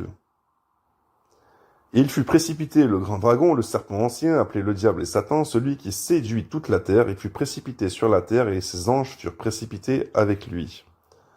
Ça, c'est une prophétie pour la fin des temps. C'est pas quelque chose qui s'est déroulé avant Adam et Ève, ou au moment où Jésus a été crucifié et qu'il est ressuscité. Ça, c'est une prophétie de la fin des temps, au temps apocalyptique. La femme entourée de 12 étoiles, c'est Israël avec ses 12 tribus, qui enfante Jésus. Le dragon a cherché à dévorer Jésus dès sa naissance. On voit ça avec le roi Hérode, qui a envoyé des meurtriers pour tuer tous les enfants en dessous de 2 ans. Verset 10, « Et j'entendis dans le ciel une voix forte qui disait, « Maintenant le salut est arrivé, et la puissance et le règne de notre Dieu et l'autorité de son Christ. Car il a été précipité, l'accusateur de nos frères, celui qui les accusait devant notre Dieu jour et nuit. » On voit ici que la disparition de Satan et des démons dans le ciel, le fait qu'ils soient précipités, déclenche le commencement du règne de Dieu et l'autorité de son Christ. C'est-à-dire qu'une fois que le diable est physiquement jugé, précipité sur la terre, qu'il n'a plus accès au ciel pour accuser les frères, etc., comme on le voit dans le livre de Job, et comme c'est écrit, car il a été précipité l'accusateur de nos frères. Eh bien, on peut aussi penser que le fait que le dragon disparaisse du ciel, on va le voir, ça donne accès aussi à la mise en place de la bête sur la terre. C'est pour ça aussi que Paul avait écrit « Il faut que celui qui le retient ait disparu, alors paraîtra l'impie. » Et on va voir qu'effectivement, quand le diable est précipité sur la terre, ça ne rigole plus. C'est vraiment des jours de détresse, tels que le monde n'en a jamais connu. Et ils l'ont vaincu à cause du sang de l'agneau et à cause de la parole de leur témoignage. Ils n'ont pas aimé leur vie jusqu'à craindre la mort. C'est pourquoi réjouissez-vous, cieux, et vous qui habitez dans les cieux, malheur à la terre et à la mer, car le diable est descendu vers vous, animé d'une grande colère, sachant qu'il a peu de temps. Quand le dragon vit qu'il avait été précipité sur la terre, il poursuivit la femme, Israël, qui avait enfanté l'enfant mâle, Jésus. Et les 2 ailes du grand aigle furent données à la femme afin qu'elle s'envolât au désert vers son lieu où elle est nourrie un temps, des temps et la moitié d'un temps, loin de la face du serpent. Un temps, des temps et la moitié d'un temps, on retrouve ça dans le livre de Daniel chapitre 7, et on comprend dans Apocalypse, notamment le chapitre suivant, que ça correspond à 3 ans et demi. 3 ans et demi, c'est le règne de l'Antéchrist. Et de sa bouche, le serpent lança de l'eau comme un fleuve derrière la femme, afin de l'entraîner par le fleuve. Et la terre secourut la femme, et la terre ouvrit sa bouche, et engloutit le fleuve que le dragon avait lancé de sa bouche. Et le dragon fut irrité contre la femme, et il s'en alla faire la guerre au reste de sa postérité, à ceux qui gardent les commandements de Dieu et qui ont le témoignage de Jésus. Donc on a encore ici une preuve flagrante que l'Église sera présente sur la terre pendant la grande tribulation, pendant le règne de l'Antéchrist, et pendant que le dragon sera sur la terre. Autrement dit, pendant le règne physique des démons sur la terre. Alors, nous allons maintenant attaquer Apocalypse chapitre 13. Et il se tint sur le sable de la mer, le dragon. Puis je vis monter de la mer une bête qui avait 10 cornes et 7 têtes. Et sur ses cornes 10 diadèmes. Et sur ses têtes des noms de blasphème. Ça nous fait penser à Daniel chapitre 7, le 4e animal qui avait 10 cornes. Mais ça nous fait également penser à Apocalypse chapitre 12 qu'on vient de lire, le grand dragon rouge, qui avait 7 têtes et 10 cornes, et sur ses têtes 7 diadèmes. Et là, j'aimerais attirer votre attention, dans la Bible, que ce soit dans Daniel chapitre 7 ou dans Apocalypse, les bêtes, les animaux, représentent des rois ou des royaumes, ou les deux. Verset numéro 2, la bête que je vis était semblable à un léopard, ses pieds étaient comme ceux d'un ours, et sa gueule comme une gueule de lion. On retrouve les 3 animaux de la vision de Daniel dans chapitre 7. Et je vous avais expliqué au début de la vidéo que le 4e animal était un mix des 3 autres animaux, mais qu'il était quand même distinct, qu'il existait véritablement ce 4e royaume, et qu'il finira par englober les 3 autres royaumes. Non pas géographiquement, mais au niveau de la domination politique, militaire, spirituelle, et dans tous les autres domaines. Le dragon lui donna sa puissance et son trône et une grande autorité. Donc cette bête qui monte de la mer est un royaume qui a 10 cornes, comme Daniel a vu, mais qui a également 7 têtes. Ce royaume sera donné à l'Antéchrist. Et ce royaume supervisera tous les autres royaumes. Il sera au-dessus de tous les autres royaumes. Il supervisera, il contrôlera, il gouvernera les autres royaumes qui seront soumis à l'Antéchrist. C'est pour ça que le 4e animal, le dragon lui donna sa puissance et son trône et une grande autorité. C'était un royaume entièrement satanique. C'est là que siégera Satan et l'Antéchrist et le faux prophète. Ils singeront le Père, le Fils et le Saint-Esprit dans le royaume de Dieu. Et de la même manière que Dieu a des saints anges, le diable aura ses anges, ses démons et ses armées sur la terre. Et je vis l'une de ses têtes comme blessée à mort, mais sa blessure mortelle fut guérie. Et toute la terre était dans l'admiration derrière la bête. Et ils adorèrent le dragon. Satan sera visible. On le sait puisqu'il sera précipité sur la terre. Dans cette époque-là, les démons, ils pourront plus se cacher. Et Satan non plus, il pourra plus se cacher. Ils adorèrent le dragon parce qu'il avait donné l'autorité à la bête, à l'Antéchrist et à son royaume, sur tous les autres royaumes de la terre. Qui est semblable à la bête et qui peut combattre contre elle? Et il lui fut donné une bouche qui proférait des paroles arrogantes et des blasphèmes, et il lui fut donné le pouvoir d'agir pendant 42 mois. On parle de la bête Antéchrist, l'homme impie. 42 mois, c'est 3 ans et demi. Daniel avait dit un temps, des temps et la moitié d'un temps jusqu'à ce que le Seigneur intervienne. Et elle ouvrit sa bouche pour proférer des blasphèmes contre Dieu, pour blasphémer son nom et son tabernacle et ceux qui habitent dans le ciel. C'est ce qu'avait dit Daniel, chapitre 7, et on peut également le retrouver dans Daniel, chapitre 11. On a une préfiguration également de ce que va faire l'Antéchrist. Et elle ouvrit sa bouche pour proférer des blasphèmes contre Dieu, pour blasphémer son nom et son tabernacle et ceux qui habitent dans le ciel. Il lui fut donné de faire la guerre aux saints. Les saints, dans cette histoire, c'est l'Église. Et il lui fut donné autorité sur toute tribu, tout peuple, toute langue et toute nation. Et tous les habitants de la terre l'adoreront, ceux dont le nom n'a pas été écrit dès la fondation du monde dans le livre de vie de l'agneau qui a été immolé. Donc c'est là aussi qu'on retrouve la doctrine de l'élection de la grâce, de la prédestination, et du nom des élus inscrits dans le livre de vie de l'agneau dès la fondation du monde. C'est là qu'on voit dès le départ une séparation entre les enfants de Dieu et les enfants du diable avant même qu'ils soient nés sur terre. Si quelqu'un a des oreilles, qu'il entende. Si quelqu'un mène en captivité, il ira en captivité. Si quelqu'un tue par l'épée, il faut qu'il soit tué par l'épée. C'est ici la persévérance et la foi des saints. Le verset 10 nous explique qu'il va falloir rester innocent et pur jusqu'à la fin, malgré les persécutions, malgré le martyre et la mort que va causer l'Antéchrist contre l'Église. Si quelqu'un mène en captivité, il ira en captivité. Ça veut dire qu'il ne faudra pas se défendre. Il ne faudra pas chercher à prendre les armes pour se défendre.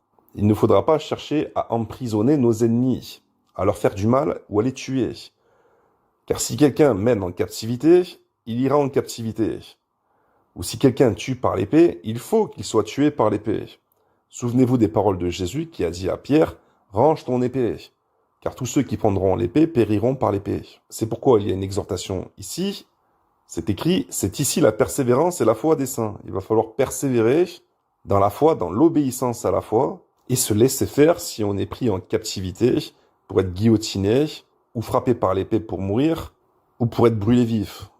C'est dur, mais c'est ainsi, c'est comme ça, parce que c'est la volonté de Dieu.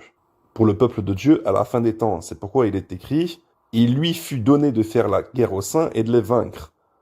Exactement comme il a été donné à Ponce Pilate de crucifier Jésus. D'ailleurs, Jésus lui a dit, ton pouvoir que tu l'as parce qu'il t'a été donné d'en haut.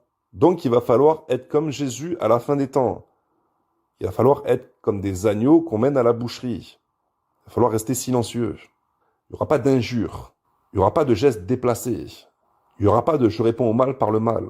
Ce qui a été donné aux deux témoins à la fin des temps, de répondre au mal par le mal, c'est pas forcément des choses qui sont données à tous les chrétiens à la fin des temps, de répondre au mal par le mal, même face à l'Antéchrist.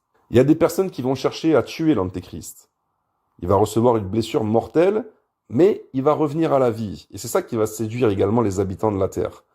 De la même manière que Jésus est ressuscité, le Fils de Dieu, eh bien la bête également va ressusciter, le Fils du diable. Comment est-ce que c'est possible ? Est-ce que Satan ressuscite les morts ? C'est une bonne question. Il n'y a que Jésus qui est la résurrection et la vie. Le diable n'est pas la résurrection et la vie. Mais le diable, par la science que lui manipule, vous savez qu'à l'heure actuelle, il veut rendre l'homme éternel sur terre, par une science corrompue, il va permettre que la bête ne meure pas. Elle sera comme morte, mais il va la ramener à la vie. Dans le sens, il va la rétablir, malgré la blessure mortelle, par sa science et son pouvoir à lui. C'est encore un parallélisme avec Dieu le Père qui a ressuscité Jésus d'entre les morts. Sauf qu'il n'est pas écrit, je le répète, que la bête est morte, mais qu'elle a reçu une blessure mortelle, et qu'elle sera guérie. Mais ça sera présenté comme une résurrection qui singe la résurrection du Christ. Et c'est pour ça que les habitants de la terre vont se mettre à adorer la bête et le dragon. Puis je vis monter de la terre une autre bête qui avait 2 cornes semblables à celles d'un agneau et qui parlait comme un dragon. Donc là encore, on a affaire à un personnage satanique, démoniaque, qui prend de belles apparences, physiques, vestimentaires, mais également dans l'éloquence, dans la façon de parler, dans le ton de parler, avec des paroles doucereuses, puisqu'il nous est dit qu'il est semblable à un agneau d'apparence, c'est doux, c'est mignon, ça suscite de bonnes émotions, ça attire, mais qui parlait comme un dragon, ça veut dire que la forme est impeccable, mais le fond est totalement satanique. Exactement comme Emmanuel Macron lorsqu'il parle aux Français. Par le mensonge, par les manipulations, par le vice, la ruse, la tromperie, par la corruption, la séduction, le meurtre, tous les attributs du diable. Elle exerçait toute l'autorité de la première bête en sa présence, et elle faisait que la terre et ses habitants adoraient la première bête dont la blessure mortelle avait été guérie. C'est le pouvoir exécutif de la bête. Il y aura un chef, ce sera le faux prophète, c'est lui. Exactement comme du côté de Dieu, il y a le Saint-Esprit, qui gouverne dans l'Église, qui fait les miracles, par Jésus-Christ et par Dieu.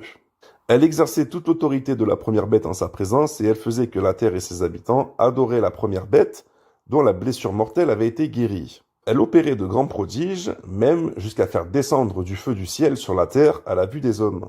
Et elle séduisait les habitants de la terre par les prodiges qui lui étaient donnés d'opérer en présence de la bête, disant aux habitants de la terre de faire une image à la bête, comme une statue, comme dans le livre de Daniel avec Nebuchadnezzar, qui avait la blessure de l'épée et qui vivait.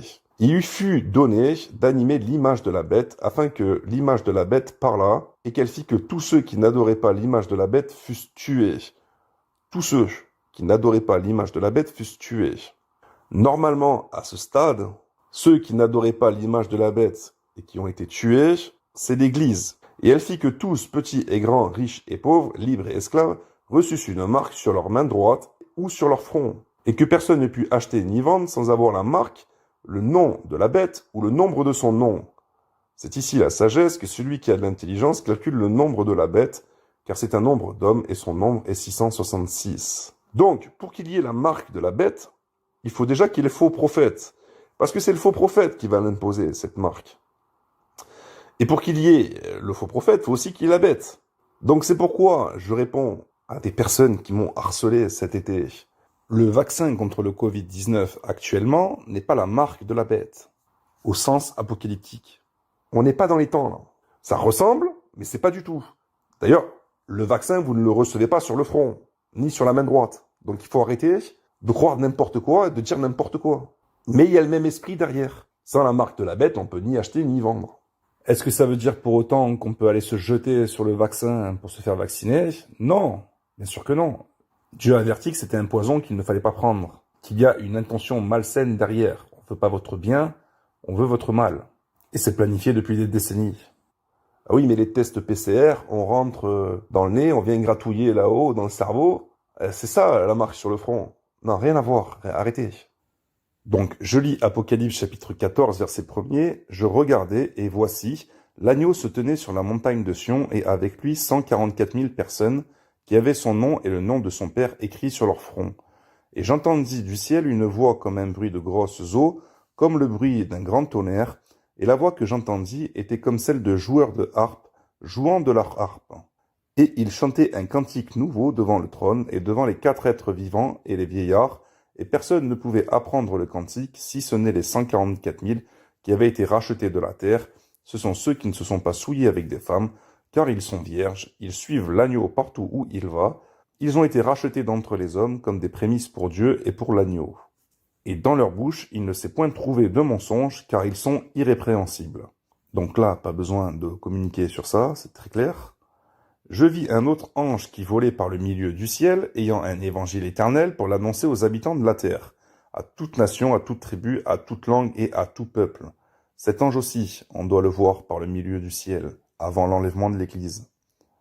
Il disait d'une voix forte, « Craignez Dieu et donnez-lui gloire, car l'heure de son jugement est venue, et adorez celui qui a fait le ciel et la terre et la mer et les sources d'eau. » Et un second ange suivit en disant, « Elle est tombée, Babylone la grande. » Babylone dans l'Apocalypse, c'est la fameuse Jérusalem, la grande prostituée, qui a abreuvé toutes les nations du vin de la fureur de son impudicité.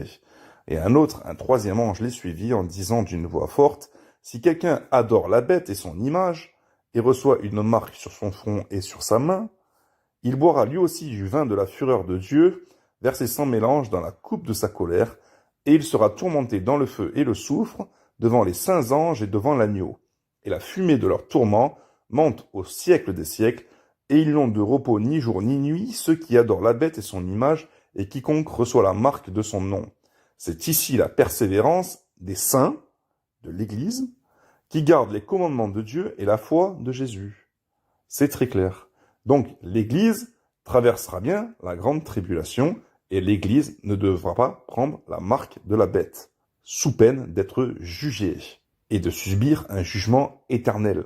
Et donc ces 3 anges avertisseurs que nous venons de lire, et qui se succèdent les uns les autres, il faut aussi qu'on les voie, puisque le 3e ange avertit l'Église qu'elle ne devra pas prendre la marque de la bête. Donc ça fait partie des signes que nous devons voir également avant l'avènement du Seigneur pour l'enlèvement de l'Église. Même si ça n'a pas été précisé ça dans les évangiles, les 2 témoins, le faux prophète, la marque de la bête, ces 3 anges, eh bien ce sont quand même des signes qu'il va falloir ajouter, intégrer aux signes que Jésus a donnés.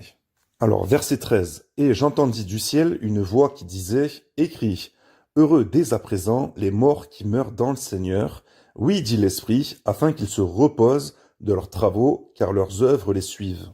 Je regardai, et voici, il y avait une nuée blanche, et sur la nuée était assis quelqu'un qui ressemblait à un fils d'homme, ayant sur sa tête une couronne d'or et dans sa main une faucille tranchante. La tête avec la couronne d'or, ça nous fait penser à Jésus. Et un autre ange sortit du temple, criant d'une voix forte à celui qui était assis sur la nuée, « Lance ta faucille et moissonne, car l'heure de moissonner est venue, car la moisson de la terre est mûre. » Et celui qui était assis sur la nuée jeta sa faucille sur la terre, et la terre fut moissonnée. Et un autre ange sortit du temple qui est dans le ciel, ayant lui aussi une faucille tranchante, et un autre ange qui avait autorité sur le feu sortit de l'autel, et s'adressa d'une voix forte à celui qui avait la faucille tranchante, disant, « Lance ta faucille tranchante, et vendange les grappes de la vigne de la terre, car les raisins de la terre sont mûrs. » Et l'ange jeta sa faucille sur la terre, et il vendangea la vigne de la terre, et jeta la vendange dans la grande cuve de la colère de Dieu.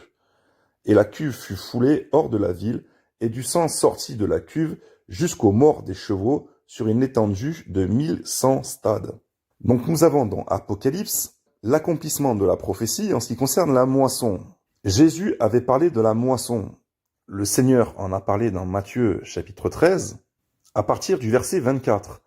Il leur proposa une autre parabole et il dit, « Le royaume des cieux est semblable à un homme qui a semé une bonne semence dans son champ, mais pendant que les gens dormaient, son ennemi vint, sema de l'ivraie parmi le blé et s'en alla. Lorsque l'herbe eut poussé et donné du fruit, l'ivraie parut aussi. Les serviteurs du maître de la maison vinrent lui dire, « Seigneur, n'as-tu pas semé une bonne semence dans ton champ? D'où vient donc qu'il y a de l'ivraie ?» Il leur répondit, « C'est un ennemi qui a fait cela. » Et les serviteurs lui dirent, « Veux-tu que nous allions l'arracher ?» Non, dit-il, de peur qu'en arrachant l'ivraie, vous ne déraciniez en même temps le blé. Laissez croître ensemble l'un et l'autre jusqu'à la moisson, et à l'époque de la moisson, je dirai au moissonneur, arrachez d'abord l'ivraie et liez-la en gerbe pour la brûler, mais amassez le blé dans mon grenier. C'est tout à fait la réalisation de cette prophétie. On voit qu'après les disciples demandent une explication à cette parabole, et il donne une réponse en disant « Celui qui sème la bonne semence, c'est le Fils de l'homme. Le champ, c'est le monde, la bonne semence, ce sont les fils du royaume, l'ivraie, ce sont les fils du malin. L'ennemi qui l'a semé, c'est le diable. La moisson, c'est la fin du monde. Les moissonneurs, ce sont les anges. Or, comme on arrache l'ivraie et qu'on la jette au feu, il en sera de même à la fin du monde. Le Fils de l'homme enverra ses anges qui arracheront de son royaume tous les scandales et ceux qui commettent l'iniquité, et ils les jetteront dans la fournaise ardente où il y aura des pleurs et des grincements de dents. » C'est l'accomplissement de cette prophétie. Et c'est aussi l'accomplissement de la prophétie de Jean-Baptiste. Dans Matthieu 3, verset 12, « Il a son van à la main, il nettoiera son aire. L'aire, c'est le royaume, qui contient Jérusalem. Et il amassera son blé dans le grenier, et il brûlera la paille dans un feu qui ne s'éteint point. » Donc, Apocalypse chapitre 14, la vendange de la vigne de la terre et des raisins de la terre, ça correspond ici au jugement de Dieu contre les méchants qui sont en Israël à la fin des temps, la ville sainte, la ville du Seigneur. Ici, on ne parle pas de l'ivraie, mais on parle des raisins qui sont mûrs, ce qui peut prêter à confusion avec la parabole du cep et des sarments, et le père qui est le vigneron, qui taille, qui émonde, pour que ceux qui portent du fruit portent davantage de fruits, et il est celui également qui retranche ceux qui ne portent pas de fruits. Mais là, dans le contexte, la vigne de la terre, ce sont les méchants, qui n'ont rien à faire dans le royaume que Dieu a préparé pour Christ, à la fin des temps, pour le millénium. C'est eux qui subissent le jugement de Dieu. C'est imagé par le raisin qui est pressé dans la cuve, qui est foulé hors de la ville, et du sang sort de la cuve. Et on voit en effet, après, le jugement de Babylone, la grande prostituée, qui sera la Jérusalem apocalyptique. C'est de cette Jérusalem que le Seigneur va prendre possession de son règne et qui reviendra physiquement régner pendant 1000 ans, depuis son temple. On lit dans Apocalypse chapitre 15, « Puis je vis dans le ciel un autre signe, grand et admirable, 7 anges qui tenaient 7 fléaux, les derniers, car par eux s'accomplit la colère de Dieu, la véritable colère de Dieu. Et je vis comme une mer de verre mêlée de feu, et ceux qui avaient vaincu la bête et son image, et le nombre de son nom, debout sur la mer de verre, ayant des harpes de Dieu. Et ils chantent le cantique de Moïse, le serviteur de Dieu, et le cantique de l'agneau, en disant « Tes œuvres sont grandes et admirables, Seigneur Dieu Tout-Puissant, tes voies sont justes et véritables, Roi des nations. Qui ne craindrait, Seigneur, et ne glorifierait ton nom? Car seul tu es saint, et toutes les nations viendront et se prosterneront devant toi, parce que tes jugements ont été manifestés. Après cela, je regardai, et le temple du tabernacle du témoignage fut rouvert dans le ciel. Et les 7 anges qui tenaient les 7 fléaux sortirent du temple, revêtus d'un lin pur, éclatant et ayant des ceintures d'or autour de la poitrine. Et l'un des 4 êtres vivants donna aux 7 anges 7 coupes d'or pleines de la colère de Dieu qui vit au siècle des siècles, et le temple fut rempli de fumée à cause de la gloire de Dieu et de sa puissance, et personne ne pouvait entrer dans le temple jusqu'à ce que les 7 fléaux des 7 anges fussent accomplis. Donc on voit encore qu'il y a des martyrs de la grande tribulation qui sont au ciel et qui chantent le cantique de Moïse, et on voit que les 7 derniers anges s'apprêtent à envoyer les 7 derniers fléaux, les 7 coupes de la colère de Dieu. Apocalypse chapitre 16 verset 1. Et j'entendis une voix forte qui venait du temple et qui disait aux 7 anges, allez et versez sur la terre les 7 coupes de la colère de Dieu. Le premier alla, et il versa sa coupe sur la terre, et un ulcère malin et douloureux frappa les hommes qui avaient la marque de la bête et qui adoraient son image. Donc là, pour moi, l'église, elle est déjà au ciel. Toute l'église est au ciel, elle est enlevée. Elle a été enlevée à la 7e et dernière trompette de Dieu. Le second versa sa coupe dans la mer, et elle devint du sang comme celui d'un mort, et tout être vivant mourut, tout ce qui était dans la mer. Le troisième versa sa coupe dans les fleuves et dans les sources d'eau, et ils devinrent du sang. Et j'entendis l'ange des eaux qui disait, tu es juste, toi qui étais, tu es saint parce que tu as exercé ce jugement. Car ils ont versé le sang des saints et des prophètes, et tu leur as donné du sang à boire, et ils en sont dignes. Et j'entendis l'autel qui disait, oui Seigneur Dieu Tout-Puissant, tes jugements sont véritables et justes. Le quatrième versa sa coupe sur le soleil, et il lui fut donné de brûler les hommes par le feu, et les hommes furent brûlés par une grande chaleur, et ils blasphémèrent le nom du Dieu qui a l'autorité sur ces fléaux, et ils ne se repentirent pas pour lui donner gloire. Le cinquième versa sa coupe sur le trône de la bête, et son royaume fut couvert de ténèbres. Donc on voit bien que l'Antéchrist va régner depuis son trône, depuis son temple, et depuis son royaume, le 4e animal de Daniel. Ou encore la bête à 7 têtes et 10 cornes, d'Apocalypse chapitre 13 qu'on a vu. Et les hommes se mordaient la langue de douleur, et ils blasphémèrent le Dieu du ciel à cause de leur douleur et de leurs ulcères, et ils ne se repentirent pas de leurs œuvres. Le 6e versa sa coupe sur le grand fleuve, l'Euphrate, et son eau tarit, afin que le chemin des rois venant de l'Orient fût préparé. Et je vis sortir de la bouche du dragon, de la bouche de la bête et de la bouche du faux prophète, 3 esprits impurs, semblables à des grenouilles. Car ce sont des esprits de démons qui font des prodiges et qui vont vers les rois de toute la terre, afin de les rassembler pour le combat du grand jour du Dieu Tout-Puissant. Voici, je viens comme un voleur, heureux celui qui veille et qui garde ses vêtements afin qu'il ne marche pas nu et qu'on ne voit pas sa honte. Ils les rassemblèrent dans le lieu appelé en hébreu Armageddon. Le 7e versa sa coupe dans l'air, et il sortit du temple du trône une voix forte qui disait, c'en est fait. Il y eut des éclairs, des voix, des tonnerres, un grand tremblement de terre, tel qu'il n'y en a jamais eu depuis que l'homme est sur la terre, un aussi grand tremblement. Et la grande ville fut divisée en 3 parties, et les villes des nations tombèrent, et Dieu se souvint de Babylone la grande pour lui donner la coupe du vin de son ardente colère. Et toutes les îles s'enfuirent, et les montagnes ne furent pas retrouvées, et une grosse grêle, dont les grêlons pesaient 1 talent, tomba du ciel sur les hommes, et les hommes blasphémèrent Dieu à cause du fléau de la grêle, parce que ce fléau était très grand. Donc on a ici une description de la colère de Dieu, des fléaux et des malheurs qui frappent les hommes. Après cela, nous avons Apocalypse chapitre 17, la grande prostituée, puis un des 7 anges qui tenait les 7 coupes vint, et il m'adressa la parole en disant, viens, je te montrerai le jugement de la grande prostituée, qui est assise sur les grandes eaux. C'est avec elle que les rois de la terre se sont livrés à l'impudicité, et c'est du vin de son impudicité que les habitants de la terre se sont enivrés. Il me transporta en esprit dans un désert, et je vis une femme assise sur une bête écarlate, pleine de noms de blasphème, ayant 7 têtes et 10 cornes.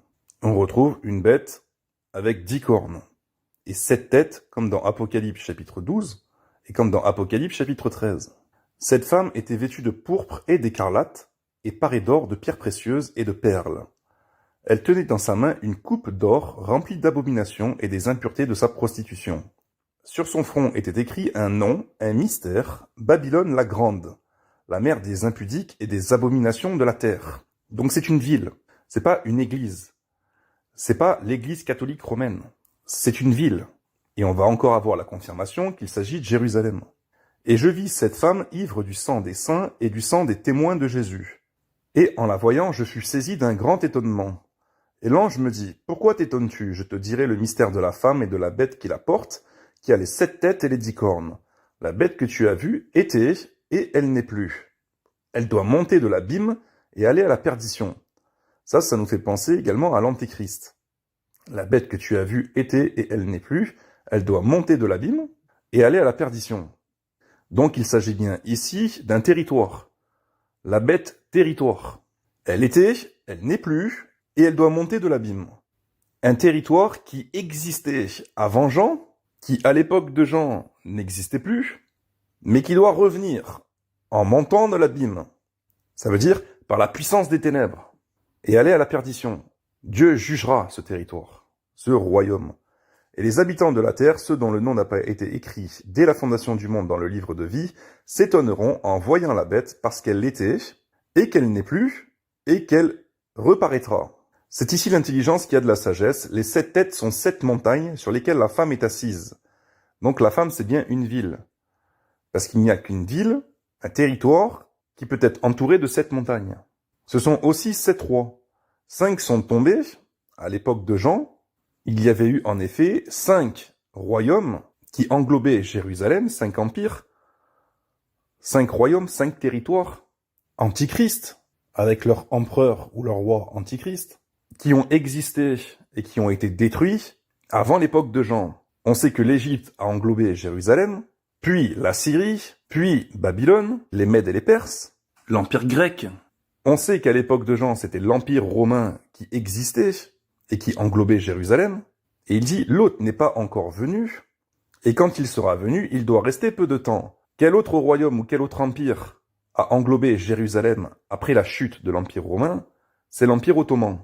Donc quand l'Empire ottoman est venu, il devait rester peu de temps avant la fin des temps.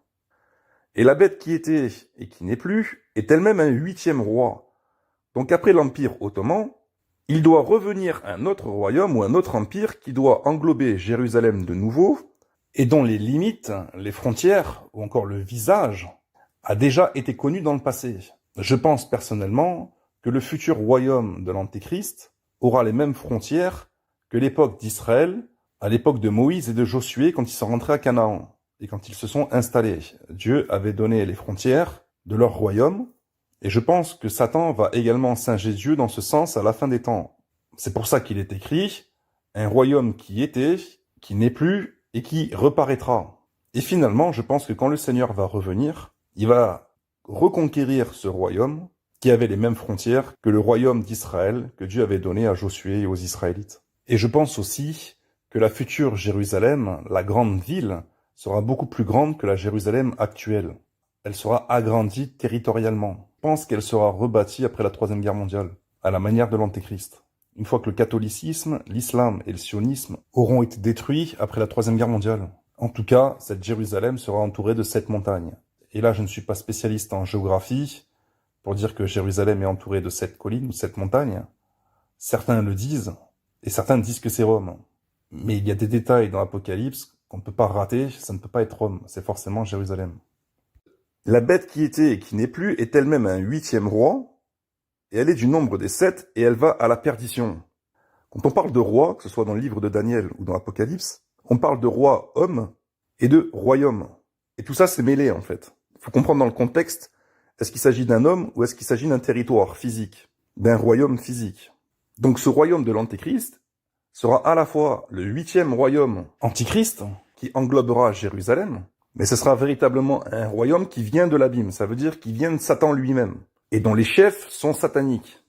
Et ce 8e royaume verra également naître 10 cornes, qui seront 10 chefs, et on a vu dans Daniel chapitre 7 que 3 chefs seront abaissés, et que l'Antéchrist sera le 8e chef, le 8e roi, la fameuse corne qui va grandir, qui va grandir, qui va grandir. Et cet Antéchrist sera du nombre des 7, au même titre que le royaume de l'Antéchrist était du nombre des 7 royaumes qui ont précédé le royaume de l'Antéchrist, qui englobaient Jérusalem, et qui ont été détruits, et ce 8e royaume, tout comme ce 8e roi l'Antéchrist, seront détruits à la fin des temps par le Seigneur. C'est le seul point biblique, apocalyptique, qui nécessite un peu de jugeote et de réflexion et de révélation. Sinon, franchement, le reste est clair quand on connaît bien la parole de Dieu. Les 10 cornes que tu as vues sont 10 rois qui n'ont pas encore reçu de royaume, mais qui reçoivent autorité comme roi pendant 1 heure avec la bête.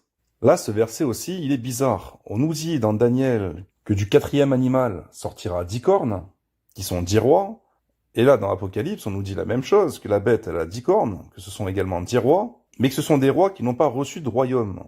Qu'est-ce que ça veut dire? Ça veut dire que ce ne sont pas des rois qui ont chacun leur royaume en particulier, mais que ce sont des rois qui travaillent avec l'Antéchrist, qui assistent, qui aident et qui soutiennent l'Antéchrist, 10 princes de ténèbres, qui complotent, qui travaillent, qui assistent et qui soutiennent l'Antéchrist sur son royaume et sur toute la terre. Ils ont un même dessein et ils donnent leur puissance et leur autorité à la bête, d'où le fait que cette corne, elle va grandir, qu'elle va surpasser toute chose, qu'elle va surpasser tout le monde, tous les rois, non seulement de ce royaume, mais de tous les rois de la terre. Ils combattront contre l'agneau, et l'agneau les vaincra, parce qu'il est le Seigneur des seigneurs et le roi des rois, et les appelés, les élus et les fidèles qui sont avec lui, les vaincront aussi. Donc tous les chefs, les rois de ce royaume antichrist, vont donner leur autorité, leur pouvoir, leur puissance à la bête, et ils vont être ligués avec l'Antéchrist pour combattre contre le Seigneur. Et tout ça, ça va se passer là-bas, dans l'Israël actuel. Et il me dit, les eaux que tu as vues, sur lesquelles la prostituée est assise, ce sont des peuples, des foules, des nations et des langues. Donc, la prostituée est assise sur toutes les nations, sur tous les peuples, sur toutes les langues. Ça veut dire qu'elle est la capitale mondiale. C'est la grande ville. C'est la ville sainte qui s'est pervertie, qui est totalement satanique et antichrist, et qui est devenue la Babylone inique, la grande prostituée, dans un sens spirituel, comme Sodome et l'Égypte. On a vu ça là où le Seigneur a été crucifié.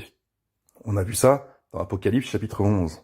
Et les 10 cornes que tu as vues et la bête haïront la prostituée, la dépouilleront et la mettront à nu, mangeront ses chairs et la consumeront par le feu. On a dit qu'il allait y avoir une grande tribulation, une grande persécution qui allait partir de Jérusalem. Cette ville, en vérité, Satan, les démons, l'Antéchrist, et ses rois Antéchrist, et Antichrist, haïssent Jérusalem.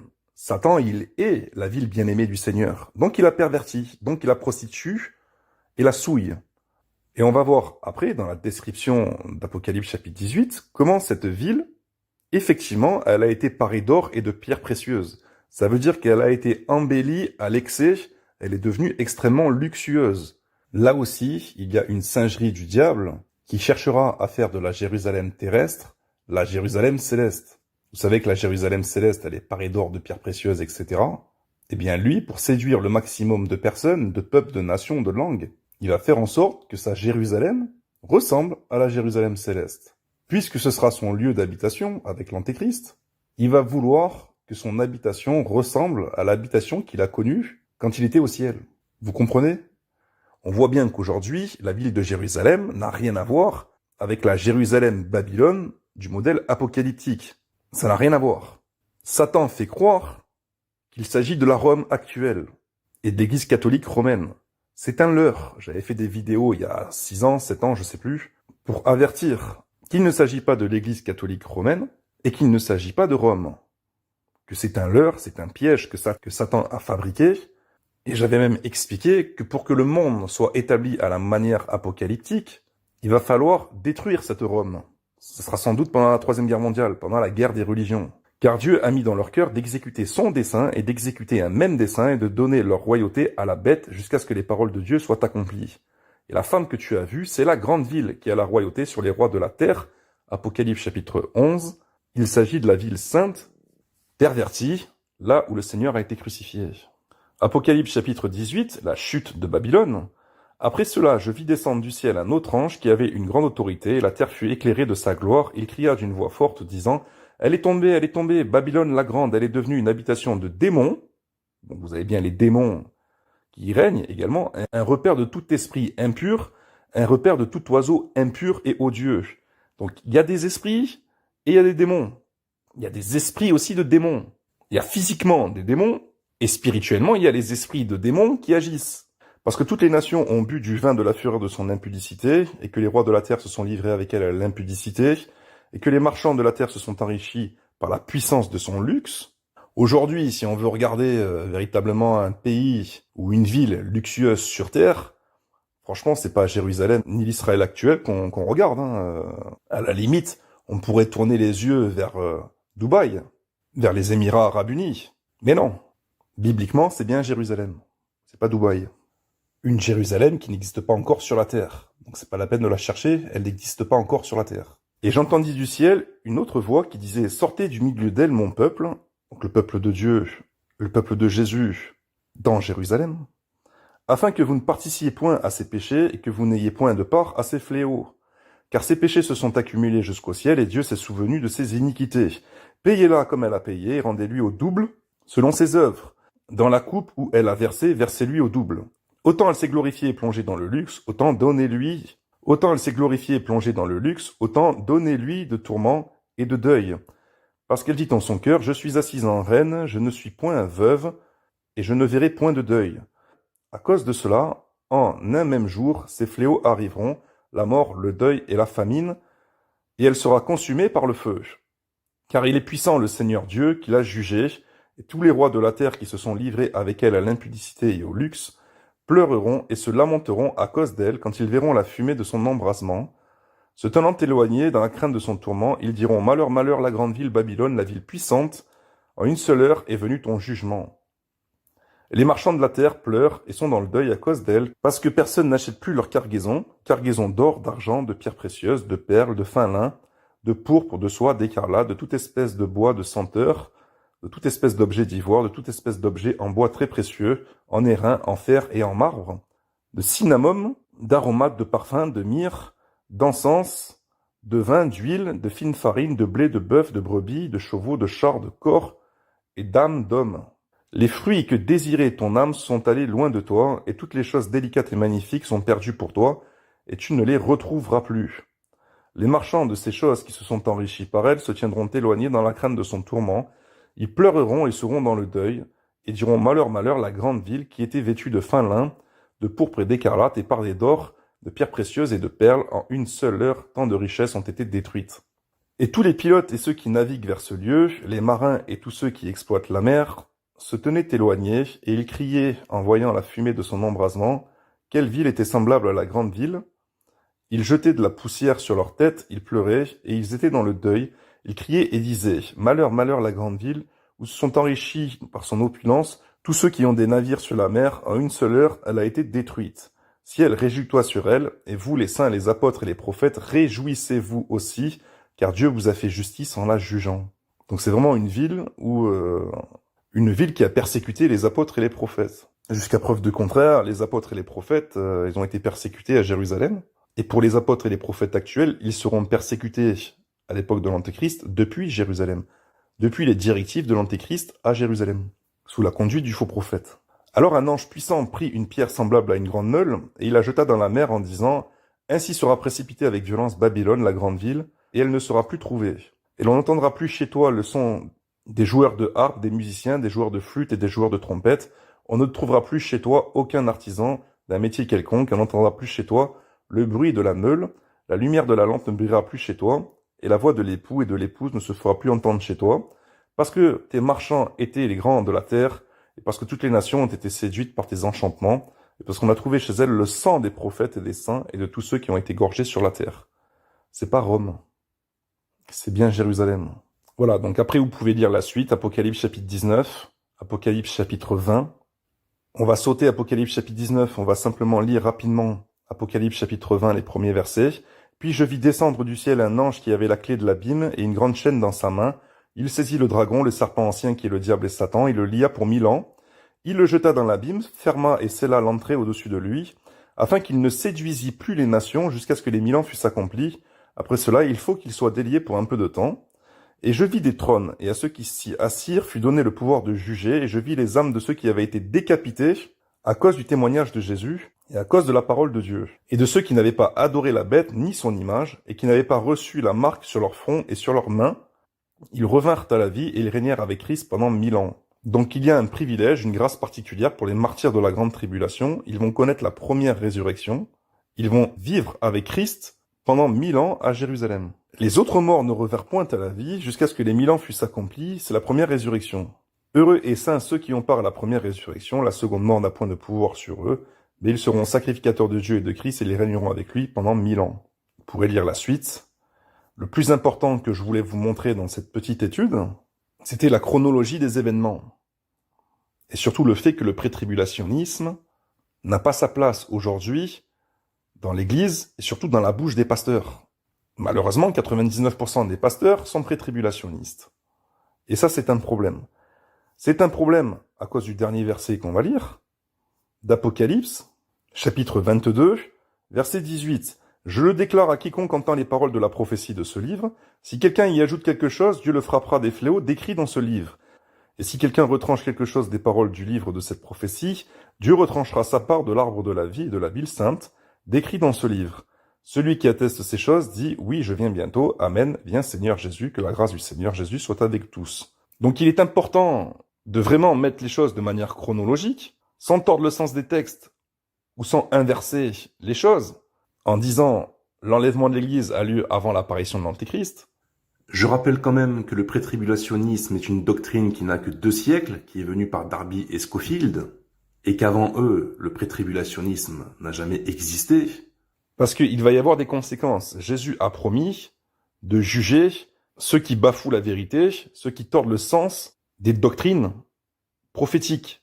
Donc si on vous dit « Ah mais c'est pas grave, de toute façon, on soit enlevé avant, pendant ou après, ce qui compte, c'est d'être sauvé », non, parce que le Seigneur, il veut vraiment avertir de ce qui va arriver. Si déjà, rien qu'avec le Covid-19 et le vaccin, toute l'Église tremble et ne sait pas ce qu'elle doit faire, et qu'on a des pasteurs qui disent « Allez-y, vous pouvez y aller, faites-vous vacciner, c'est pas grave, c'est pas la marque de la bête », si un tel aveuglement, une telle méconnaissance, une telle folie a lieu aujourd'hui, qu'est-ce que ça va être demain? Parce que ça va s'empirer. L'apostasie va être grandissante. Et ça, Dieu le sait, Jésus le sait. C'est pour ça qu'il dit « Non, non, non, ne tordez rien, ne touchez à rien. Dites exactement ce que je vous ai dit, ce que je vous ai prescrit, ce que je vous ai annoncé d'avance. » Donc on doit voir quoi? Les guerres, les famines, les tremblements de terre, les pestes, la mortalité, la construction du temple, l'apparition de l'Antéchrist, la profanation du temple par l'Antéchrist, la grande tribulation qui doit partir de Jérusalem, le faux prophète, la marque de la bête qui est imposée. On doit voir les 2 témoins qui prophétisent. On doit voir les Juifs d'Israël qui rentrent dans l'Alliance. 144 000 pour être précis. On doit voir la Jérusalem, qui doit être parée d'or et de pierres précieuses, vêtue de pourpre et d'écarlate. On doit voir le futur royaume de l'Antéchrist qui n'existe pas encore. Ils ont créé les 2 premières guerres mondiales. On a vu que la 2e guerre mondiale a mis à manifestation le royaume d'Israël, avec une étoile sur le drapeau qui n'est pas l'étoile de David, mais un pentacle satanique. On sait qui dirige derrière, on sait que le diable est derrière. On sait que la manière dont ça a été créé, c'est totalement satanique, et qu'ils ont créé eux-mêmes la Shoah pour justifier l'établissement d'un royaume antichrist, qui sera peaufiné et totalement antichrist et apocalyptique après la 3e guerre mondiale, puisqu'il faut détruire la mosquée Al-Aqsa à Jérusalem, et que ça ne se fera pas sans la 3e guerre mondiale, tout comme il faudra détruire le Vatican et la Mecque. Mais on sait aussi que tout ça, ça vient de Dieu. Ça s'inscrit dans le plan de Dieu, pour préparer la venue de Christ, qui va régner sur le monde entier à partir de Jérusalem, à partir de son temple. On doit voir les 3 anges, qui évangélisent entre guillemets, qui avertissent, qui annoncent les malheurs à venir. Et on doit voir les 6 premières trompettes, les fléaux qui affectent la terre, ainsi que les signes cosmiques, qui affectent le soleil, la lune et les étoiles, et enfin les puissances des cieux qui sont ébranlées, Satan et les démons physiquement sur terre. On doit voir tous ces signes avant que le Seigneur intervienne au son de sa trompette pour sauver les quelques élus vivants qui vont rester. Alors viendra la fin. Le Seigneur interviendra par les coupes, puis physiquement, en détruisant Babylone, Jérusalem, qui s'était prostituée. Il va reconquérir Jérusalem, il va reconquérir le territoire qui englobe Jérusalem. Il va régner pendant 1000 ans avec les martyrs de la grande tribulation, en priorité. Après, vous lirez, il y a le jugement, le grand trône blanc, puis les nouveaux cieux, les nouvelles terres, etc., etc. Voilà, soyez bénis, et au revoir.